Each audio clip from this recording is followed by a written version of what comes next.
السلام عليكم ورحمة الله. إن الحمد لله نحمده ونستعينه ونستغفره ونعوذ بالله من شرور أنفسنا ومن سيئات أعمالنا. من يهده الله فلا مضل له ومن يضلل فلا هادي له. وأشهد أن لا إله إلا الله وحده لا شريك له وأشهد أن محمدا عبده ورسوله. اللهم صل على محمد وعلى آل محمد كما صليت على إبراهيم وعلى آل إبراهيم وبارك على محمد وعلى آل محمد كما باركت على إبراهيم وعلى آل إبراهيم إنك حميد مجيد. أعوذ بالله من الشيطان الرجيم. يا أيها الذين آمنوا اتقوا الله حق تقاته ولا تموتن إلا وأنتم مسلمون. يا أيها الناس اتقوا ربكم الذي خلقكم من نفس واحدة وخلق منها زوجها وبث منهما رجالا كثيرا ونساء واتقوا الله الذي تساءلون به والأرحام إن الله كان عليكم رقيبا. يا أيها الذين آمنوا اتقوا الله وقولوا قولا سديدا يصلح لكم أعمالكم ويغفر لكم ذنوبكم ومن يطع الله ورسوله فقد فاز فوزا عظيما. أما بعد فإن خير الحديث كتاب الله وأحسن الهدي هدي محمد صلى الله عليه وسلم وشر الأمور محدثاتها وكل محدثة بدعة وكل بدعة ضلالة وكل ضلالة في النار. സത്യവിശ്വാസികളെ സത്യവിശ്വാസികളെ, റബ്ബ് സുബ്ഹാനഹു വ തആലയുടെ കോടാനകോടി അനുഗ്രഹങ്ങൾ ആസ്വദിച്ചുകൊണ്ടാണ് നമ്മുടെ ജീവിതത്തിന്റെ ഓരോ സെക്കൻഡുകളും കടന്നുപോയിക്കൊണ്ടിരിക്കുന്നത്. അല്ലാഹു സുബ്ഹാനഹു വ തആല അതിസങ്കീർണമായ ഈ മനുഷ്യൻ എന്ന സൃഷ്ടിപ്പ് നടത്തിയത് 39 ട്രില്യൺ കോശങ്ങൾ കൊണ്ടാണ് അല്ലാഹു മനുഷ്യനെ സൃഷ്ടിച്ചിട്ടുള്ളത്.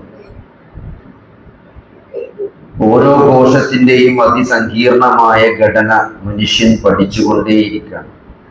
ഓരോ കാലത്തും മനുഷ്യന്റെ കഴിവിനനുസരിച്ചുള്ള ഉപകരണങ്ങളും സംവിധാനങ്ങൾ ഉപയോഗിച്ച് ആ കോശങ്ങളെ കുറിച്ച് മനുഷ്യൻ പഠിക്കുമ്പോൾ അറിഞ്ഞതിനേക്കാൾ കൂടുതൽ അറിഞ്ഞുകൊണ്ടിരിക്കും. ഇലക്ട്രോൺ മൈക്രോസ്കോപ്പ് കണ്ടുപിടിച്ചു. അതിലൂടെ മനുഷ്യന്റെ കോശത്തെയും അതിൻ്റെ ഉള്ളിലുള്ള വലിയ വലിയ ഫാക്ടറികളെയും കുറിച്ച് മനുഷ്യൻ പഠിച്ചുകൊണ്ടിരിക്കും. ഇനി കുറച്ചു കഴിയുമ്പോൾ അതിനേക്കാൾ വലിയ സംവിധാനങ്ങൾ വരും. അപ്പോഴും ഈ കോശത്തിനുള്ളിൽ അതിനേക്കാൾ കൂടുതൽ മനസ്സിലാക്കേണ്ട കാര്യങ്ങൾ അല്ലാഹു സംവിധാനിച്ചിട്ടുണ്ട്. അപ്പൊ അതിസങ്കീർണമായ ഈ സൃഷ്ടിപ്പ് നടത്തിയിട്ട് മനുഷ്യനെ വെറുതെ അങ്ങ് പടച്ചോൻ വിട്ടേക്കാണോ എന്ന് നിങ്ങൾ ആരെങ്കിലും വിചാരിക്കുന്നുണ്ടോ? ഒരു ലക്ഷ്യവുമില്ലാതെ വെറുതെ ജീവിച്ച് മരിക്കാൻ വേണ്ടി മാത്രമാണോ അല്ലാഹു നമ്മളെ സൃഷ്ടിച്ചിട്ടുള്ളത്? അപ്പൊ അതല്ല എന്ന് വളരെ വ്യക്തമായി പ്രവാചകന്മാർ വേദഗ്രന്ഥങ്ങളിലൂടെ മനുഷ്യനെ പഠിപ്പിച്ചിട്ടുണ്ട്.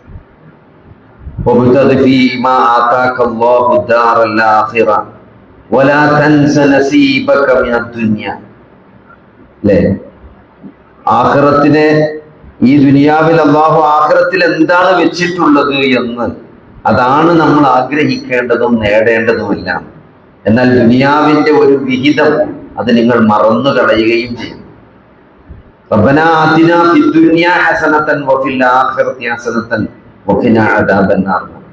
ദുനിയാവിലും ആഖിറത്തിലും എനിക്ക് ഹസനത്ത് നൽകണേ എന്ന് പ്രാർത്ഥിക്കാനാണ് നമ്മളോട് പഠിപ്പിച്ചത്. അപ്പൊ ദുനിയാവിനെ തീരെ വിസ്മരിച്ച് കളയേണ്ട ആവശ്യം. എന്നാൽ ദുനിയാവ് എന്തിനു വേണ്ടിയിട്ടുള്ളതാണ് എന്ന ശരിയായ ഒരു കാഴ്ചപ്പാട് നമുക്ക് നഷ്ടപ്പെടാൻ പാടില്ല. ദുനിയാവ് എന്തിനു വേണ്ടിയിട്ടാണ്?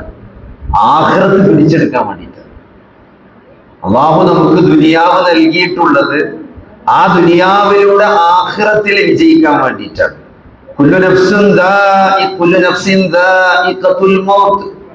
എല്ലാ നഫ്സും മരണത്തെ ആസ്വദിക്കുമെന്നാണ്.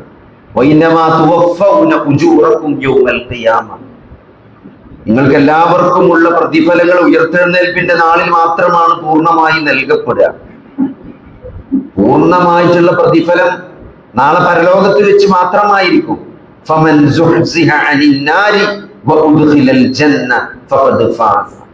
ആരാണ് ആ നരകത്തിൽ നിന്ന് അകറ്റപ്പെട്ട് സ്വർഗത്തിൽ പ്രവേശിക്കുന്നത് അവനാണ് വിജയിച്ചവൻ, അവനാണ് വിജയിച്ചവനെന്നാണ്. ഈ ദുനിയാവെന്നത് കബളിപ്പിക്കുന്ന ഒരു വിഭവം മാത്രമാണ് എന്നാണ് ദുനിയാവിനെ കുറിച്ച് അല്ലാഹു സുബ്ഹാനഹു വ തആല പറയുന്നത്. അപ്പൊ സഹോദരൻ, വളരെ ഇത്രയും ക്ലാരിറ്റിയോടുകൂടി എന്താണ് ജീവിതത്തിന്റെ ലക്ഷ്യം എന്നത്, ജീവിതത്തിന്റെ കർമ്മങ്ങൾക്കുള്ള പ്രതിഫലം അത് പരലോകത്ത് വെച്ചാണെന്നും ആ നരകത്തിൽ നിന്ന് രക്ഷപ്പെട്ട് സ്വർഗത്തിൽ പ്രവേശിക്കുന്നത് ആരാണ്, അവരാണ് വിജയിച്ചവർ എന്നാണ്. അവരാണ് ജീവിതത്തിൽ ശരിയായ വിജയം കൈവരിച്ച ആളുകൾ. അപ്പൊ അതുകൊണ്ട് അത് നമ്മുടെ ജീവിതത്തിൽ എന്ത് ചെയ്യാൻ പാടില്ല, മറക്കാൻ പാടില്ല. ഈ ദുനിയാവ് കൈകാര്യം ചെയ്യുന്ന സന്ദർഭങ്ങളിലൊക്കെ എന്താണ്, പരലോക വിജയമാണ് മനുഷ്യന്റെ ലക്ഷ്യം. അല്ലെങ്കിൽ ആ പരലോകത്ത് നഷ്ടപ്പെടാതിരിക്കുക എന്നുള്ളതാണ്. നിങ്ങൾ അബ്ദുറഹ്മാൻ ബിൻ ഔഫ് റളിയല്ലാഹു അൻഹു സഹാബിയാക്കളുടെ കൂട്ടത്തില് ഏറ്റവും റിച്ച് ആയിട്ടുള്ള ഒരു സഹാബിയാണ് അബ്ദുറഹ്മാൻ ബിൻ ഔഫ് എന്ന് നമുക്ക് കാണാൻ സാധിക്കും. നബി സല്ലല്ലാഹു അലൈഹി വസല്ലമയുടെ ആദ്യകാല മുസ്ലിം, സ്വർഗം കൊണ്ട് സന്തോഷ വാർത്ത അറിയിക്കപ്പെട്ട ആളുകളുടെ കൂട്ടത്തിൽ അഷറൽ മുബശ്ശിരീൻ, അല്ലെ, അഷറൽ മുബശ്ശിരീൻ എന്നറിയപ്പെടുന്ന 10 സ്വർഗാവകാശികൾ. നബി സല്ലല്ലാഹു അലൈഹി വസല്ലമ 10 ആളുകളുടെ പേരെടുത്ത് ഇന്ന ആളുകൾ സ്വർഗത്തിലാണ് എന്ന് പറഞ്ഞ കൂട്ടത്തിൽ പറഞ്ഞൊരു വ്യക്തിയാണ് അബ്ദുറഹ്മാൻ ബിൻ ഔഫ് റളിയല്ലാഹു അൻഹു. അദ്ദേഹം വലിയ ധനാഢ്യനായിരുന്നു, പൈസക്കാരനായിരുന്നു, അല്ലെ, മുതലാളിയായിരുന്നു. ഒരു ദിവസം മദീനയിൽ ആയിഷ റളിയല്ലാഹു അൻഹ ചോദിക്കാണ്, തന്റെ പരിചാരകയോട്, തന്റെ അടിമയോട് ചോദിക്കാണ്, ഒരു എന്താ പറയാ, ഒരു വലിയ യാത്രാ സംഘം കടന്നു വരുന്ന ഒരു വലിയ എന്താണ് ആർപ്പുവിളി. സാധാരണ വലിയ യാത്രാ സംഘങ്ങൾ കടന്നു പോകുമ്പോൾ എന്താണ്, അങ്ങാടിയിൽ നിന്ന് ഭയങ്കര സൗണ്ട്, കുട്ടികളും എല്ലാവരും ആർത്തു വിളിക്കണ ശബ്ദം, അല്ലെ, ഒരു കാരവൻ, വലിയ കാരവൻ കടന്നു പോകുന്ന ആർപ്പുവിളി കേൾക്കുന്നുണ്ട്. അപ്പോ ആയിഷ ബീവി ചോദിക്കാണ്, തന്റെ അടിമ സ്ത്രീയോട് ചോദിക്കാണ്, എന്താണ് പുറത്ത്, ഏത് കാരവനാണ്, ആരുടെ കാരവനാണ് പുറത്ത് വന്നിട്ടുള്ളത് എന്നാണ്. അപ്പോ ആ സ്ത്രീ വന്നിട്ട് പറഞ്ഞു, അബ്ദുറഹ്മാൻ ബിൻ ഔഫിന്റെ 900 ഒട്ടകങ്ങളും കച്ചവട ചരക്കുകളുമുള്ള വലിയൊരു കാരവനാണ് മദീനയിൽ വന്നിട്ടുള്ളത് എന്ന് പറയാം. അപ്പോ നബി സല്ലല്ലാഹു അലൈഹി വസല്ലമ പറഞ്ഞതായിട്ട് ഞാൻ കേട്ടിട്ടുണ്ട്, റഅയ്തു അബ്ദുറഹ്മാൻ ബിൻ ഔഫിൻ യദ്ഖുലുൽ ജന്നത ഹബൂവൻ. അബ്ദുറഹ്മാൻ ബിൻ ഔഫ് ഇഴഞ്ഞിട്ടാണ് സ്വർഗത്തിൽ പ്രവേശിക്കുക എന്ന് നബി സല്ലല്ലാഹു അലൈഹി വസല്ലമ പറഞ്ഞതായിട്ട് ഞാൻ കേട്ടിട്ടുണ്ട് എന്ന് ആയിഷ റളിയല്ലാഹു അൻഹ പറയാം. ഈ വർത്താനം അബ്ദുറഹ്മാൻ ബിൻ ഔഫ് റളിയല്ലാഹുവിന്റെ ചെവിയിലേക്ക് എത്തുകയാണ്. അതായത് ഇഴഞ്ഞിട്ടാണ് അബ്ദുറഹ്മാൻ സ്വർഗത്തിൽ പ്രവേശിക്കുക എന്ന് നബി സല്ലല്ലാഹു അലൈഹി വസല്ലമ പറഞ്ഞു എന്ന് ഇമാം അഹ്മദ് ഉദ്ധരിക്കുന്നു. ഇമാം അൽബാനി സഹീഹാണെന്ന് പറഞ്ഞ ഹദീസാണ്. ആ ന്യൂസ് കേട്ട ഉടനെ അദ്ദേഹം പറയുന്നതാണ്, അദ്ദേഹം തന്റെ എന്താണ്, അങ്ങനെയാണെങ്കിൽ അബ്ദുറഹ്മാൻ തന്റെ എന്താണ്, എല്ലാ 900 ഒട്ടകങ്ങളും അതിലെ കച്ചവട വസ്തുക്കളും മുഴുവൻ മദീന നിവാസികൾ, അന്ന് മദീനയിൽ കുറച്ചൊരു ക്ഷാമമുള്ള കാലമായിരുന്നു. ആ മദീന നിവാസികൾക്ക് ആ ഒട്ടകത്തിന്റെ പുറത്തുള്ള മുഴുവൻ കച്ചവട വസ്തുക്കളും ഭക്ഷണ സാമഗ്രികളും ഫ്രീ ആയിട്ട് കൊടുക്കാൻ അബ്ദുറഹ്മാൻ ബിൻ ഔഫ് തീരുമാനിച്ചു എന്ന് ഇമാം മുസ്ലിം സ്വീകരിച്ചു എന്ന് നമുക്ക് കാണാൻ സാധിക്കും. അല്ലെ, മാ നഖസത്തു സ്വതഖത്തു മിൻ മാലിൻ, അല്ലെ, സ്വതക്ക സമ്പത്തിൽ നിന്ന് ഒന്നും തന്നെ കുറക്കുകയില്ല എന്നാണ്. സമ്പത്തിൽ നിന്നൊന്നും തന്നെ നമ്മൾ സ്വതക്ക ചെയ്താൽ കുറഞ്ഞു പോകുമെന്നാണ് പല ആളുകളുടെയും പേടി.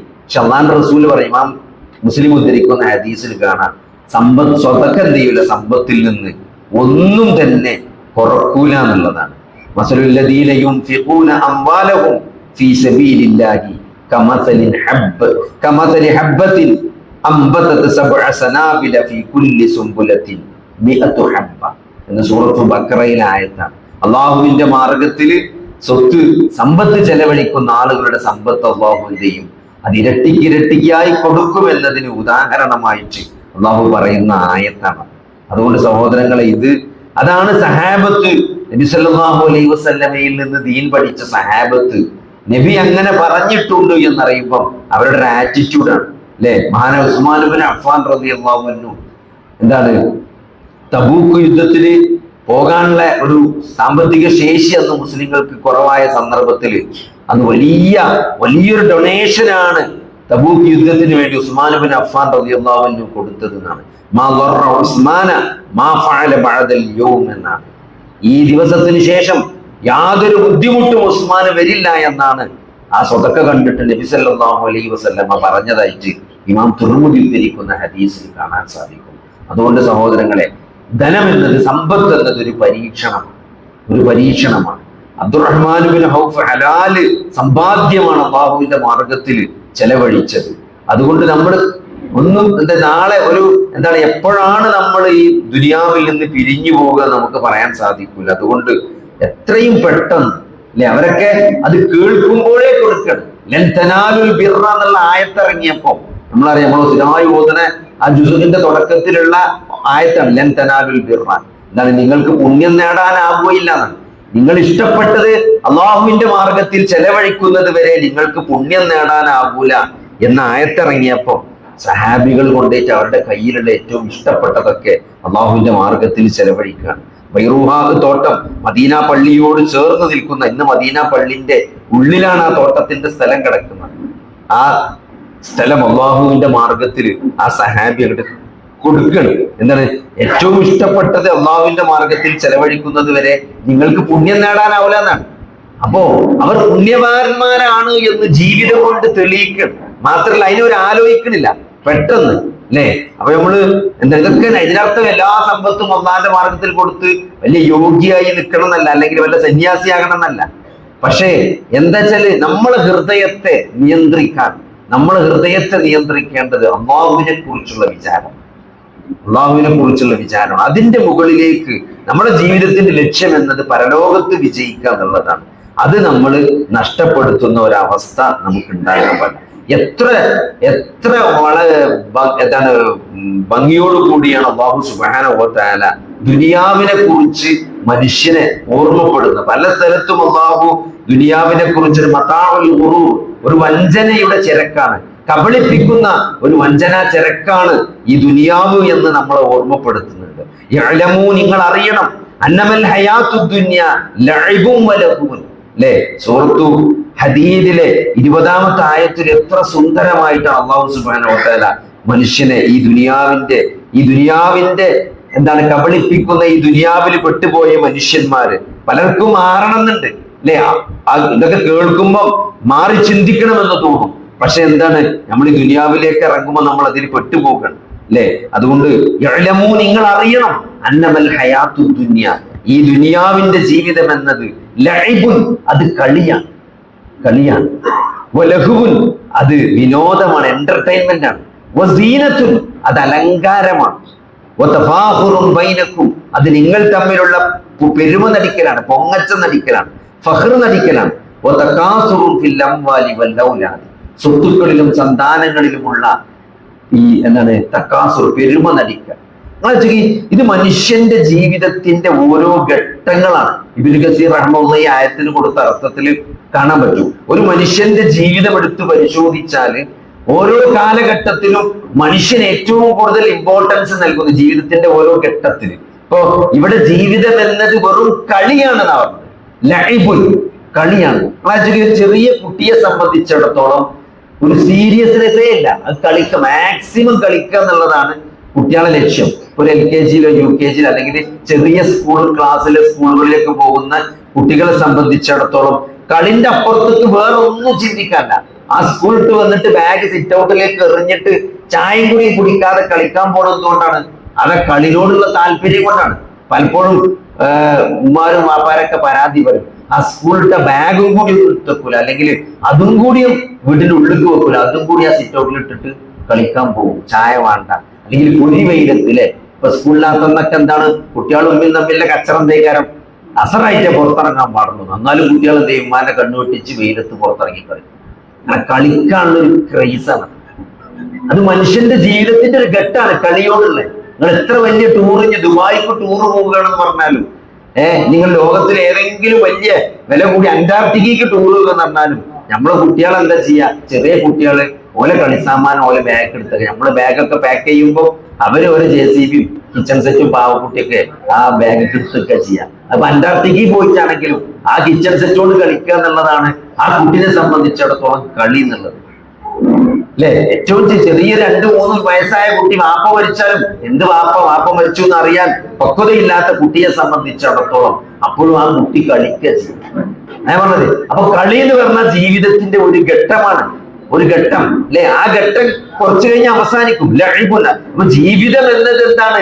അത് ലഹീബാണ്, ലഘുവുൻ, അത് എന്റർടൈൻമെന്റ് ആണ്. അത് കുറച്ചും കൂടി കഴിഞ്ഞാല്, ആ കുട്ടിപ്രായം കഴിഞ്ഞ് കുറച്ചും കൂടി വലിയ ആൾക്കാരായാല് പിന്നെ കളിയിനേക്കാൾ വിനോദത്തിനാണ് താല്പര്യം കാണുക. കളിക്കുന്നതിനപ്പുറത്ത് ഒരു എന്റർടൈൻമെന്റ് കൂടിയുള്ള കളികൾക്കാണ് എന്ത് ചെയ്യുക, കുട്ടികൾക്ക് താല്പര്യം ഉണ്ടാകുക. ഗെയിം കളിക്കുക.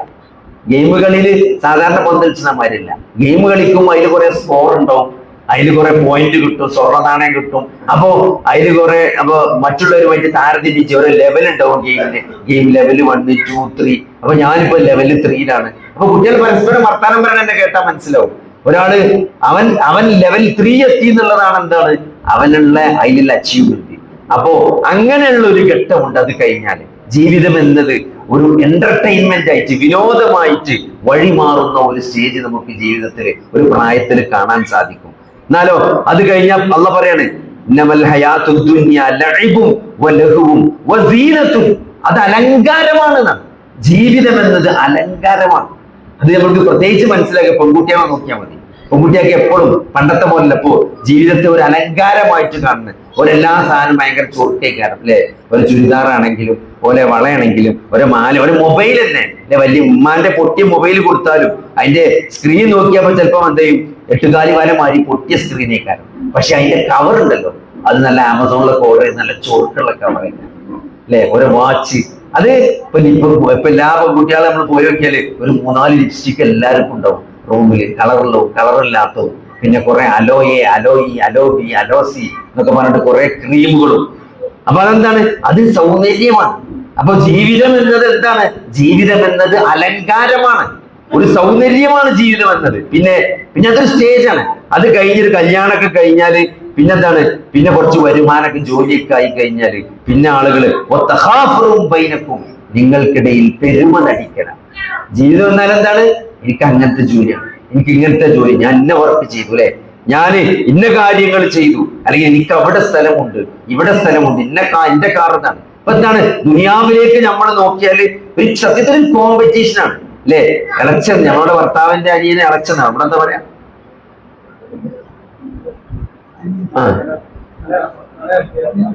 അനിയൻ പുതിയാപ്പിള. അപ്പൊ അനിയൻ പുതിയാപ്പിള, ചേട്ടൻ പുതിയാപ്പിളൊക്കെ വീട് വെച്ച് ആ വീടിനനുസരിച്ചുള്ള ഒരു വീട് നമുക്ക് വേണം, അല്ലെ? നമ്മളിപ്പോ എന്തിനാ വീട് നന്നാക്കണേ? ഓലൊക്കെ നന്നാക്കി, ഓല അടുക്കളൊക്കെ പൊളിച്ച് പുതിയ മോഡുലാർ കിച്ചൺ ആക്കിയിട്ട് അപ്പൊ ഞമ്മൾക്ക് പൊളിക്കണം. അതന്നെ, നമ്മളത് പൊളിക്കേണ്ട ഒരു ആവശ്യമില്ല. പക്ഷെ നമ്മളത് പൊളിക്കേണ്ട കാര്യം എന്താണ്? അപ്പുറത്ത് ഒരു വീടുണ്ടാക്കി, മറ്റൊരു വീടുണ്ടാക്കി, അങ്ങനെ അതിനെ അനുകരിച്ച് അവര് കാറ് വാങ്ങി, ഇവര് കാറ് വാങ്ങി, അവരങ്ങനത്തെ വണ്ടി വാങ്ങിയിട്ട് അപ്പൊ നമ്മൾ ഇങ്ങനത്തെ വണ്ടി വാങ്ങണം. അപ്പൊ എന്താണ്? അത് ആ കുട്ടി ഓരോ ജീവിതത്തിന്റെ ഓരോ ഘട്ടാണത്. അത് നിങ്ങള് ഓരോന്ന് ആലോചിച്ചാക്കിയാൽ മതി. പിന്നെ കുറച്ചുകൂടി പ്രായം ചെന്നാല് കുറച്ചുകൂടി വലിയ പെടാകിയ പറയാം, അല്ലെ? അതാണ് അടുത്ത ഖുർആൻ പറഞ്ഞത്. അത് കുറച്ചുകൂടി വയസ്സായ ആൾക്കാർ പറയണം. എന്താണ്? സ്വത്തിലും സമ്പത്തിലും വലിയ തക്കാസുറ് നടിക്കുക. ഇവിടെ എന്താ ഇപ്പൊ വർത്താനം ചോദിച്ചാൽ അൽഹംദുലില്ലാ എന്ന് പറഞ്ഞാൽ മതി. പക്ഷെ അതിൽ അവസാനിക്കൂല. എന്താ സുഖാണ്, മൂത്ത മോനെ മറ്റേ അമേരിക്കയിലാണ്, രണ്ടാമത്തത് UK-ലാണ്, അല്ലെ? മകള് ബഹ്റൈനിലാണ്, ചെറിയ കുട്ടി പാലയിൽ പഠിക്കണം. പാലയിൽ പഠിക്കാറ് അടുത്ത കൊല്ലം MBBS ആണ് അതിന്റെ അർത്ഥം. നിങ്ങൾ മനസ്സിലാക്കിക്കോണം. പാലയിലാണ് പഠിക്കുന്നത്. അല്ലെങ്കിൽ അങ്ങനെ അങ്ങോട്ട് അവിടെ അത്ര സ്ഥലമുണ്ട്, ഇവിടെ അത്ര സ്ഥലമുണ്ട്. അപ്പൊ സഹോദരങ്ങളെ, ഇതെന്താണ്? ഇത് മനുഷ്യന്റെ പടച്ചോമരട്ടും. അതാണ് മനുഷ്യന്റെ ദുനിയാവ് എന്ന് പറഞ്ഞാൽ. ദുനിയാവിലെ ജീവിതം എന്നാൽ ഇതൊക്കെ തന്നെയാണ്. അതിലൊന്നും സംശയമില്ല. മക്കളിലും സമ്പത്തിലും തക്കാസുർ നടിക്കലാണ് ജീവിതം എന്നാൽ. എന്നിട്ട് പഠിച്ചവൻ പറയണേ കമസലി വൈസ്, കമസലി വൈസ്, ഒരു മഴ പോലെയാണ്, ഒരു മഴ പോലെ. അറബിയിൽ മഴയ്ക്ക് എത്രയോ വാക്കുകളുണ്ട്, പക്ഷെ പടച്ചോമ്മടെ പറഞ്ഞ വാക്ക് വൈസ് എന്നാണ്. വൈസ് എന്നാണ്. എന്താണ് ആ വയസ്സിന്റെ പ്രത്യേകത? ആ വയസ്സ് എന്ന് പറഞ്ഞാല് ഒരു പാകമായ മഴയാണ് അല്ലെ. മഴ എന്ന് പെയ്യുമ്പോൾ തന്നെ വെച്ചെങ്കിൽ മഴ പെയ്യുമ്പോൾ തന്നെ നമുക്ക് എത്ര സുന്നത്തുണ്ട്. ഒരു മഴ പെയ്യുമ്പോൾ നമുക്ക് പറയാം അല്ലാഹുമ്മ സ്വയ്യിബൻ നാഫിഅൻ, അല്ലാഹുവേ ഒരു നാഫിയായ മഴ, ഉപകാരമുള്ള ഒരു മഴ ഈ പെയ്യിപ്പിക്കണേ എന്ന് പ്രാർത്ഥിക്കാം അല്ലെ. മഴ തോർന്നു നിൽക്കണമെങ്കിൽ മുതിർന്നാ വിഭവത്തിലില്ല, പടച്ചോനെ നിന്റെ അനുഗ്രഹം കൊണ്ട് മഴ പെയ്തു എന്ന് പറയാം. ഈ മഴ ഒന്ന് സ്ട്രോങ് ആയി, നമ്മൾ വിചാരിച്ചിട്ട് അപ്പുറത്തേക്ക് പോകുന്നുണ്ട് എന്നൊരു പേടി.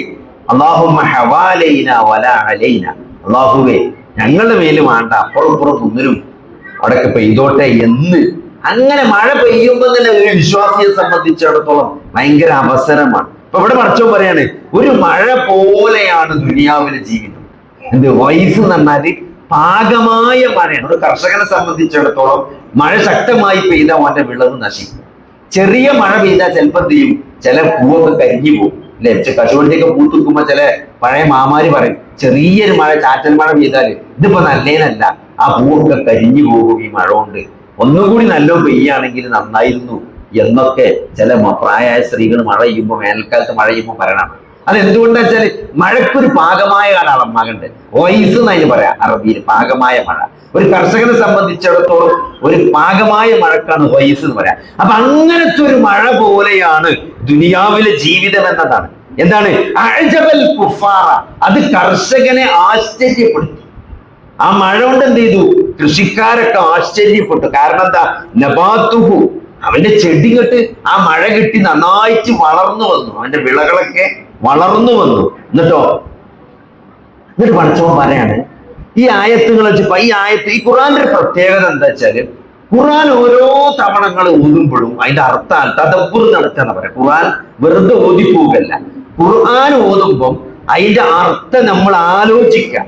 അഫലാ യതദബ്ബറൂനൽ ഖുർആന, നിങ്ങൾ ഖുർആനെ പറ്റി ഉറ്റാലോചിക്കുന്നില്ലേ എന്നാണ് അള്ളാഹ് ചോദിച്ചത്. നിങ്ങൾ ഖുർആൻ ഓതുന്നില്ലേ എന്നല്ല ചോദിച്ചത്, നിങ്ങൾ ഖുർആനെ പറ്റി ഉറ്റാലോചിക്കുന്നില്ലേ.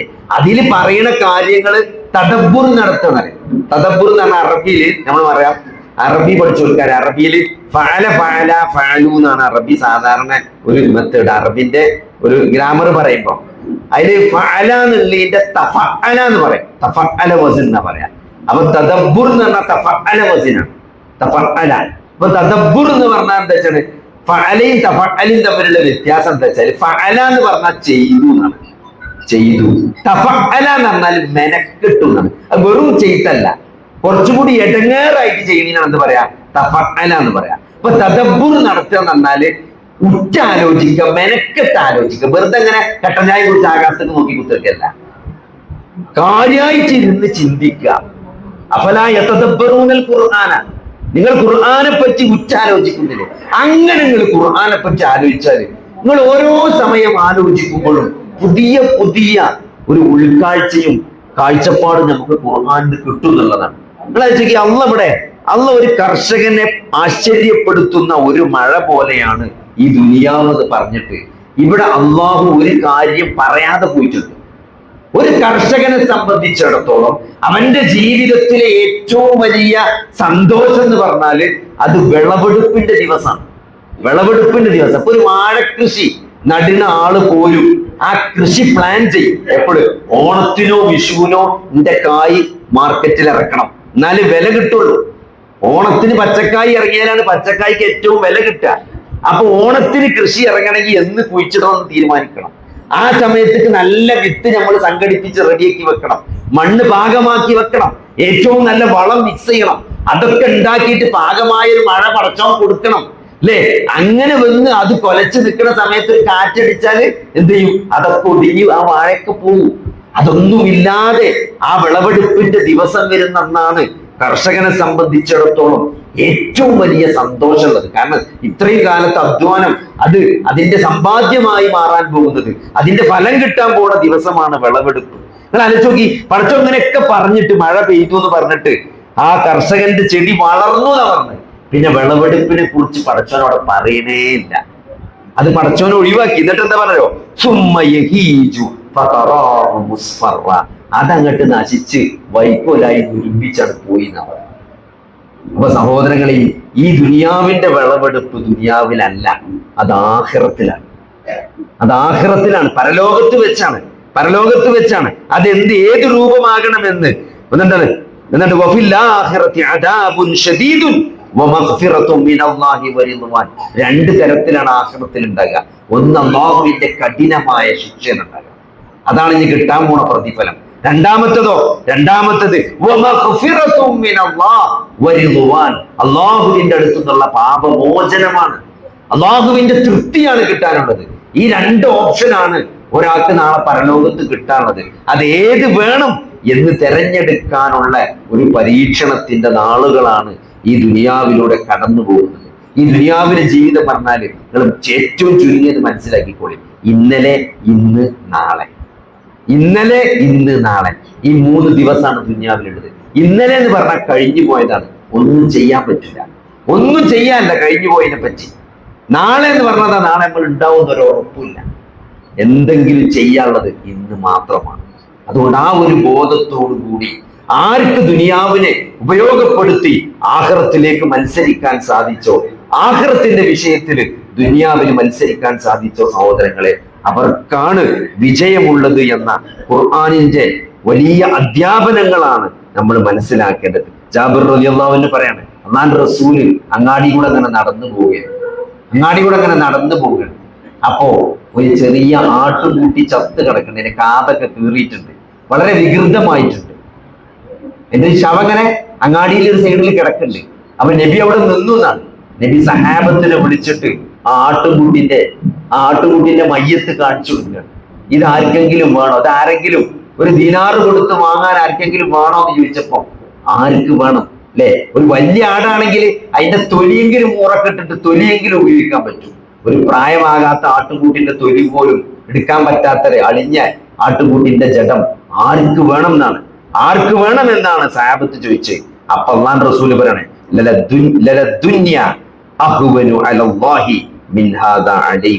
അള്ളാഹുവിന് ഈ ദുനിയാവ് എന്ന് പറഞ്ഞത് അള്ളാന്റെ മുമ്പിൽ ഈ ആടിനേക്കാൾ നിസാരമാണ് എന്ന് റസൂലുള്ളാഹി സ്വല്ലല്ലാഹു അലൈഹി വസല്ലം ആ സഹാബത്തിനെ ഓർമ്മപ്പെടുത്താണ്. ഇമാം മുസ്ലിം ഉദ്ധരിച്ച ഹദീസാണ്. അതുകൊണ്ട് സഹോദരങ്ങളെ, ദുനിയാവ് വേണം, പക്ഷേ ഹൃദയത്തിൽ അല്ലാഹു നിറഞ്ഞു നിൽക്കണം, ഹൃദയത്തിൽ പരലോകം നിറഞ്ഞു നിൽക്കണം. മരണത്തിന് ശേഷം ഒരു ജീവിതമുണ്ട്, ഇത് എന്റെ പരീക്ഷണമാണ്, ഈ നൽകിയ സമ്പാദ്യം എനിക്ക് അല്ലാഹു നൽകിയ പരീക്ഷണമാണ് എന്ന തികഞ്ഞ ബോധത്തോടും കൂടിയാണ് സഹോദരങ്ങളെ നമ്മൾ ദുനിയാവിനെ കൈകാര്യം ചെയ്യേണ്ടത് എന്ന് നമ്മൾ മനസ്സിലാക്കുക.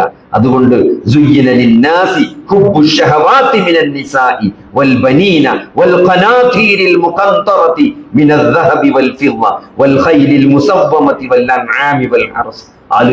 ആയത്താണ്.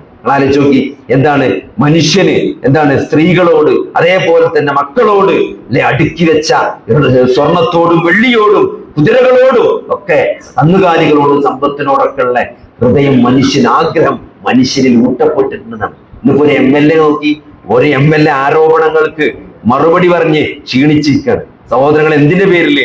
ഈ സ്ത്രീ വിഷയത്തിന്റെ പേരിൽ. കാരണം അത് അല്ലാഹു മനുഷ്യരിൽ വെച്ചതാണ്.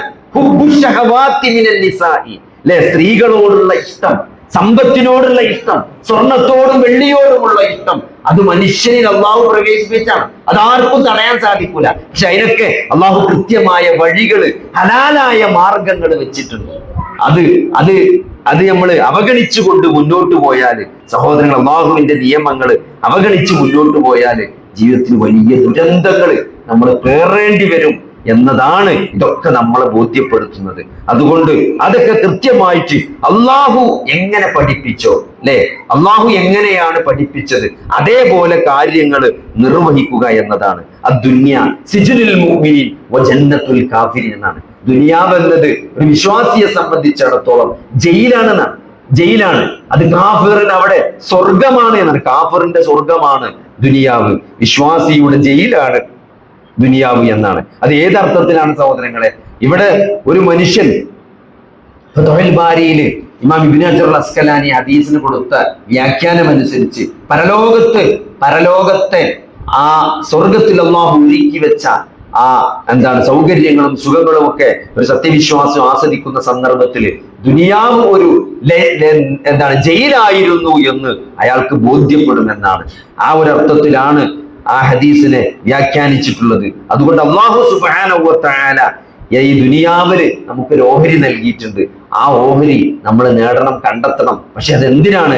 നാളെ പരലോകത്തില് നമ്മൾ നമ്മൾ വിജയിക്കാൻ വേണ്ടിയിട്ടുള്ള പ്രവർത്തനങ്ങൾ, ആ ഒരു രീതിയിലാണ് നമ്മൾ മുന്നോട്ട് പോകേണ്ടത്. അതിനെന്ത് വേണം? അതിലാദ്യം വേണ്ടത് ഏറ്റവും ശരിയായ വിശ്വാസമാണ്. ഇതൊക്കെ ബാലൻസ് ചെയ്ത് നമ്മൾ മുന്നോട്ട് പോകുന്ന സന്ദർഭത്തിൽ നമ്മളെ സംബന്ധിച്ചിടത്തോളം, ഒരു വിശ്വാസിയെ സംബന്ധിച്ചിടത്തോളം അയാൾക്ക് ഏറ്റവും വേണ്ടത് എന്താണ്? ലാ ഇലാഹ ഇല്ലല്ലാഹ് മുഹമ്മദുർ റസൂലുള്ളാഹ് എന്ന ഏറ്റവും ശരിയായ അഖീദയാണ്. കാരണം അള്ളാഹുവിനെ മാത്രം ആരാധിക്കണം എന്ന് അല്ലാഹു സുബ്ഹാനഹു വ തആല പറഞ്ഞിടത്ത് ഫഅലം അന്നഹു ലാ ഇലാഹ ഇല്ലല്ലാഹ്, നിങ്ങൾ അറിയണമെന്നാണ്. അള്ളാഹു മാത്രമാണ് ആരാധനക്കർഹൻ എന്ന് നിങ്ങൾ അറിയണം, മനസ്സിലാക്കണം. അങ്ങനെ അറിഞ്ഞ് മനസ്സിലാക്കിയ ഒരു അള്ളാഹുവിനെയാണ് നിങ്ങൾ ആരാധിക്കേണ്ടത് എന്നാണ്. അതുകൊണ്ട് ആ വിശ്വാസത്തിന്റെ കാര്യത്തിൽ നമ്മൾ ഒരു തരത്തിലുള്ള കോംപ്രമൈസും, അള്ളാഹു മാത്രമാണ് ആരാധനക്കർഹൻ. എത്രയോ ആളുകൾ അള്ളാഹു അല്ലാത്ത ആരാധ്യ വസ്തുക്കൾ ആരാധിക്കുന്നുണ്ട്. മുഹമ്മദ് നബി സല്ലല്ലാഹു അലൈഹി വസല്ലമ മക്കയിൽ പ്രവാചകനായി 23 വർഷം പ്രവാചകനായി ജീവിച്ചു. നബി പറയുന്നുണ്ട്, ഞാൻ നിങ്ങൾക്കിടയിൽ വളരെ അധികം കാലം നിങ്ങൾക്കിടയിൽ ജീവിച്ചില്ലെന്നാണ്.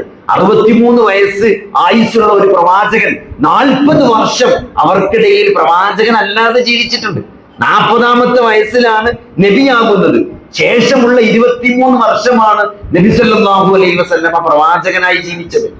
ആ 23 വർഷം നബി സല്ലല്ലാഹു അലൈഹി വസല്ലമ എന്തെല്ലാം പ്രയാസങ്ങൾ ജീവിതത്തിൽ അനുഭവിച്ചു അല്ലെ? എന്തിനു വേണ്ടിയായിരുന്നു?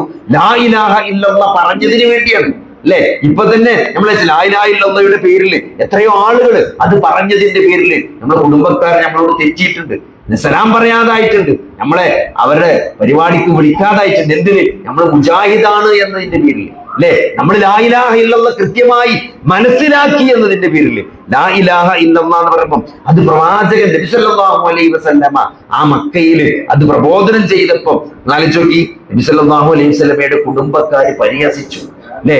ഉപദ്രവിച്ചു, പരിഹസിച്ചു, പ്രയാസപ്പെടുത്തി, നാടുകടത്തി. ഏറ്റവും പ്രതിസന്ധിയിലൂടെയാണ് നബി സല്ലല്ലാഹു അലൈഹി വസല്ലമ കടന്നുപോയത്.